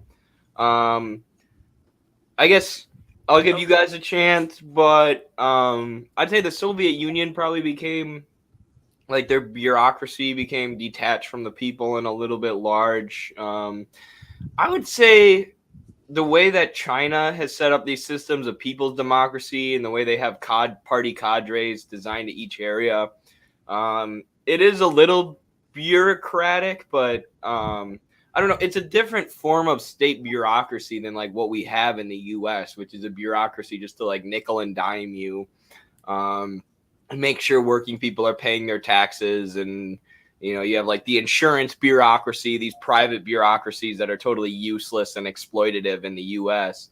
That looks much different than China's, you know, socialist bureaucracy. So I think it's just a process of transformation, you know, in transforming and building these structures that are representative of a people state, of a dictatorship of the proletariat, you know, a state that's qualitatively different than a capitalist state. And through the development of that, I think you can see the abolition of a state as we imagine it, which, I mean, that's what the Soviet state and what China's state kind of were, though. Like, people are always like, we need a decentralized state where with these workers' bodies, where workers can come together and share, their ideas. It's like, you mean Soviets? Right. That's literally what they had. So, I think the bureaucracy at times in socialism has gotten a little big, but yeah, that's my answer. Do you know how many anarchists I've described the Soviet system to and called it decentralized workers' governments, and they've loved it? Right? It's crazy. But it's funny. I was actually just telling Carlos earlier today, I'm working on a new 1-minute Marx on the word communism, right? And this always makes me think of something where a dogma that we've come to accept without questioning it. And that is, communism is a moneyless, classless, stateless society, right? Nowhere has reached communism yet. We've only reached socialism. And this is a wonderful shorthand to begin with, right? But it can lead us to some errors that I think are very important to look at. And one of them is that we come up with this idea of a moneyless, classless, stateless society, and then we try to force reality to become that. That isn't what Marxism says is happening. What Marxism says is happening is that society develops by general laws. Society itself is actualizing, becoming itself, and going through all these different forms, right? And the state is a type of state based on which class is in power. So there's classes developing and overcoming each other, and developing and overcoming each other over and over. Lenin calls this development in spirals. That's how you should think about it. Around and up, always higher, higher and higher, right? Now, dialectical logic tells us that eventually this thing will turn into its opposite. The state will wither away over time and die, right? It will lose all political character because it developed as a thing of political character, and it'll just become the routine administration of things. So I think we focus too much on sort of anarchistic notions of what we think a state should be, rather than what a state needs to be based on the class interests of the class in power. And there we sort of soberly analyze the state and respect it for what it is, understanding that it is in a process of development and then undevelopment. Great explanation. It's very eloquently said. But yeah, I mean, like, it's one of those things that you can't speak about concretely. It's like, asking someone, what's the transition from a horse to a unicorn going to look like? I mean, I don't fucking know. I mean, what you find in State and Revolution, it's a wonderful work for thinking about the relationship of classes to the state and class power to the state. But the reality is that you find 5 years after, in 1922, 1923, he's trying to figure out what has kind of gone wrong with wartime communism. And he realizes that, a lot of the ideas that came up that I postulated, almost foreshadowing in State and Revolution, haven't shown themselves practically to be it. Whereas we were thinking about having a smaller worker state, we realized that we need a worker state, but it needs to be efficient, right? The focus in late Lenin shifts towards efficiency. How do we do shit at least as good, but better than the capitalists do? So they start hiring technicians from the West because, a lot of social capital fled after the revolution. And their main concern... Venezuela's had to do similar, by the way. Right. Cuba, China, they've all had to do similar because social capital, the professional classes, they flee. And the question becomes, how do we grow strong enough to be able to protect ourselves from invasion and protect our sovereignty? That means developing militarily, developing an efficient state apparatuses, developing scientifically and technologically, and the forces of production, of course, have to develop. So the whole more idealistic element of Lenin's State and Revolution is kind of dropped by the practical experiences of the revolution. And so, postulating these future things. Like we need certain goals that we know we're working towards. We're working towards a society that eliminates exploitation, oppression, alienation, and that creates the conditions for the greatest amount of human flourishing in a way that's not in an antagonistic contradiction with nature. I think that's like the essence of it.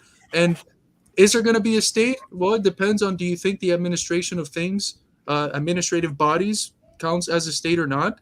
But I think that's the closest you can really get to. And it's always based on speculation, right? The struggle teaches us that sometimes the things that we postulated were how things were going to be in the future, maybe we have to adjust them. And, I don't, Marx said that there's going to be two stages of communism, a lower and a higher stage, right? China has realized that, maybe it's more stages, right? Maybe socialism itself has various stages before you can even get to the conditions that allow for the state itself to wither away because it becomes redundant. Yeah, and I find when I'm arguing with people using those sort of abstract goals, like, join us so we can abolish class, join us so we can abolish the state. I don't really say that. It's, join us so we can fight for, making healthcare public, so we can nationalize these companies and invest in public rail. Like, the things people want are like these very early stages or very early steps of socialism anyways. So it's usually, better to focus on that stuff, I found. And then as for Lenin's thing about making the state more efficient and learning how to do things efficiently, every Western analyst is saying the Soviets are going to lose World War II to Hitler, but they're able to produce tanks so efficiently, so much more efficient than the Germans, that they're able to, defend themselves. So again, just, adding some context to the historical experience of socialist countries in the state. Like, yes, we would love if the state withered away right away, like, idealistically, maybe we thought it would, but they got invaded by the Nazis and by every Western power as soon as they tried to build socialism. So they had to adapt, and it wasn't like, oh no, we can't abolish the state. Socialism's ruined. Our purity fetish is ruined. It's, oh, well, this is, our theory's changing now, let's move forward.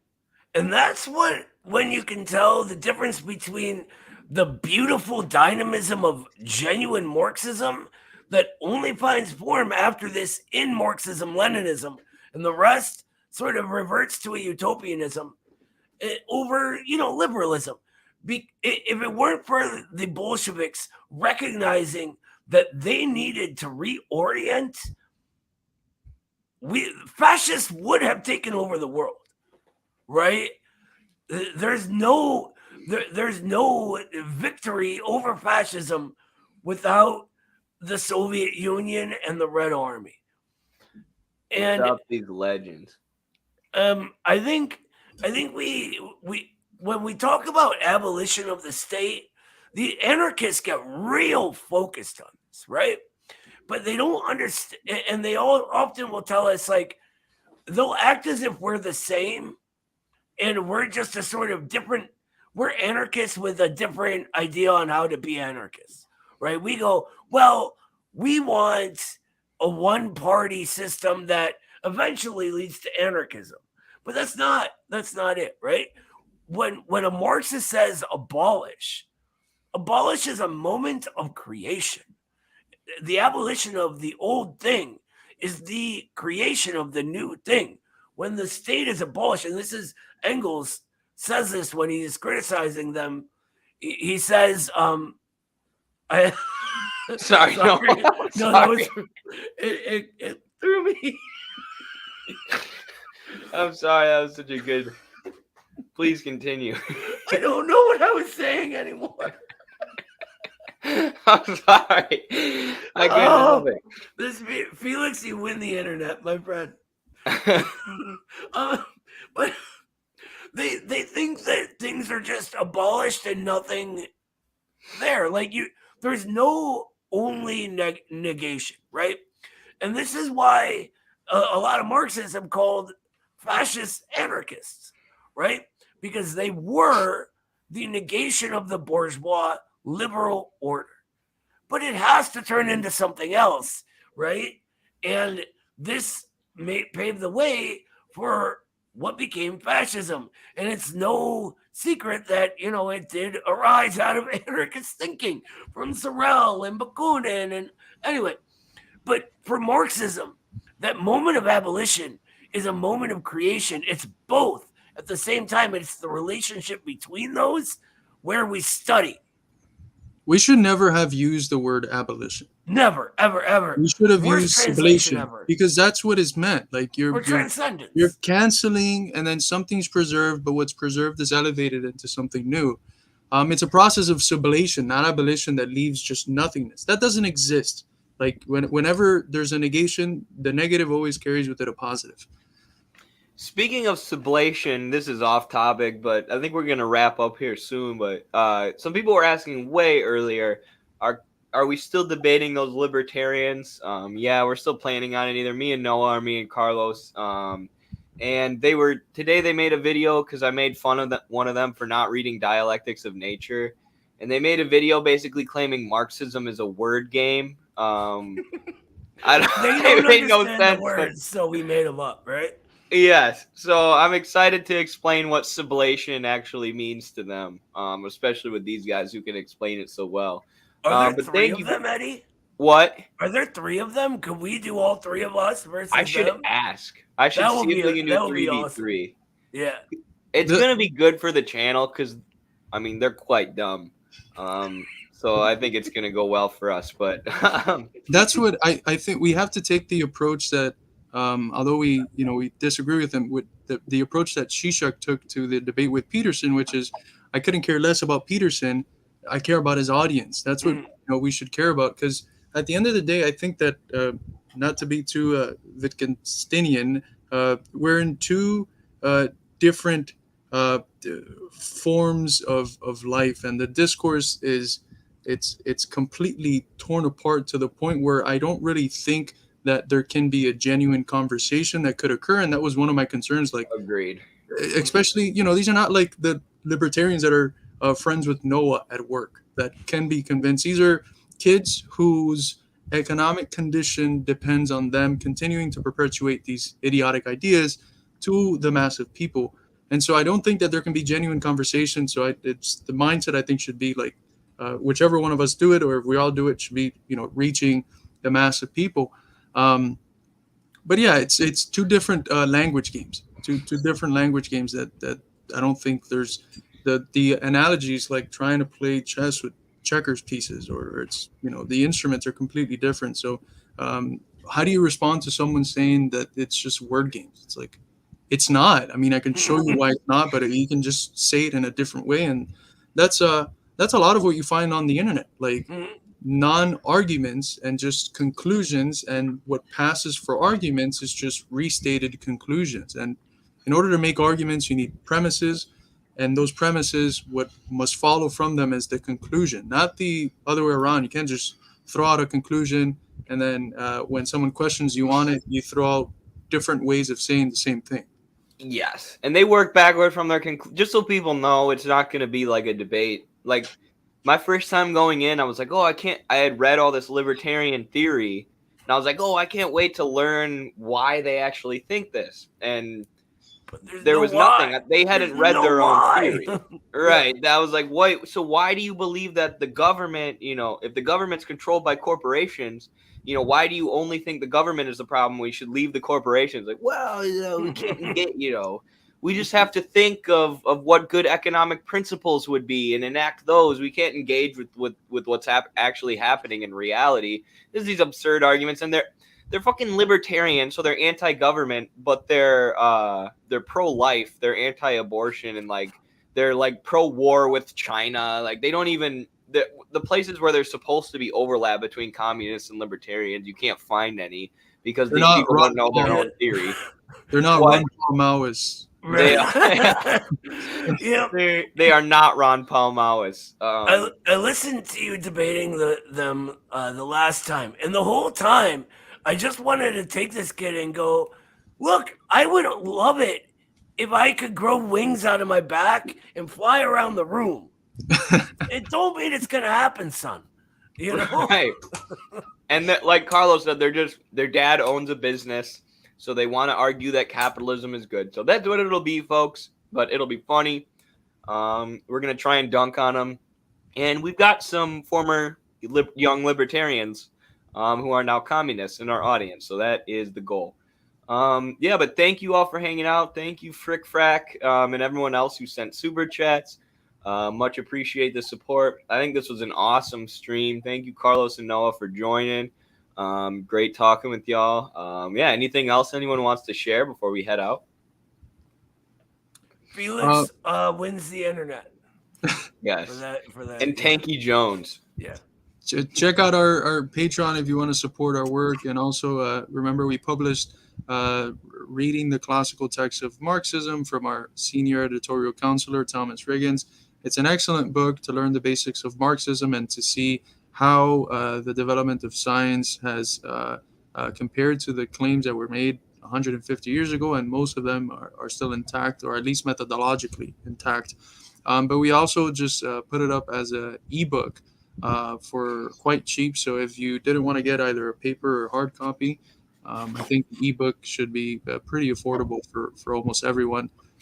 It's a great book. I would definitely recommend everyone to get it. The first thing I used to recommend was Black Shirts and Reds, but now this is the one that I'm going with. Let me pull my copy off. Why not both, right? My Black Shirts and Reds is in the bathroom right now. But is it? Yeah, it is. Yeah, check that out, comrades. If you're watching through YouTube, it should be attached already to the description of the video, but you can find it on our website as well. We are also hard at work on our next book. Yes. The Journal of American Socialist Studies is going to be fantastic this time around. I just finished my piece on it. I'm really excited for that one. Absolutely. Can't wait for more print projects. All right. Peace out, everyone. Solidarity.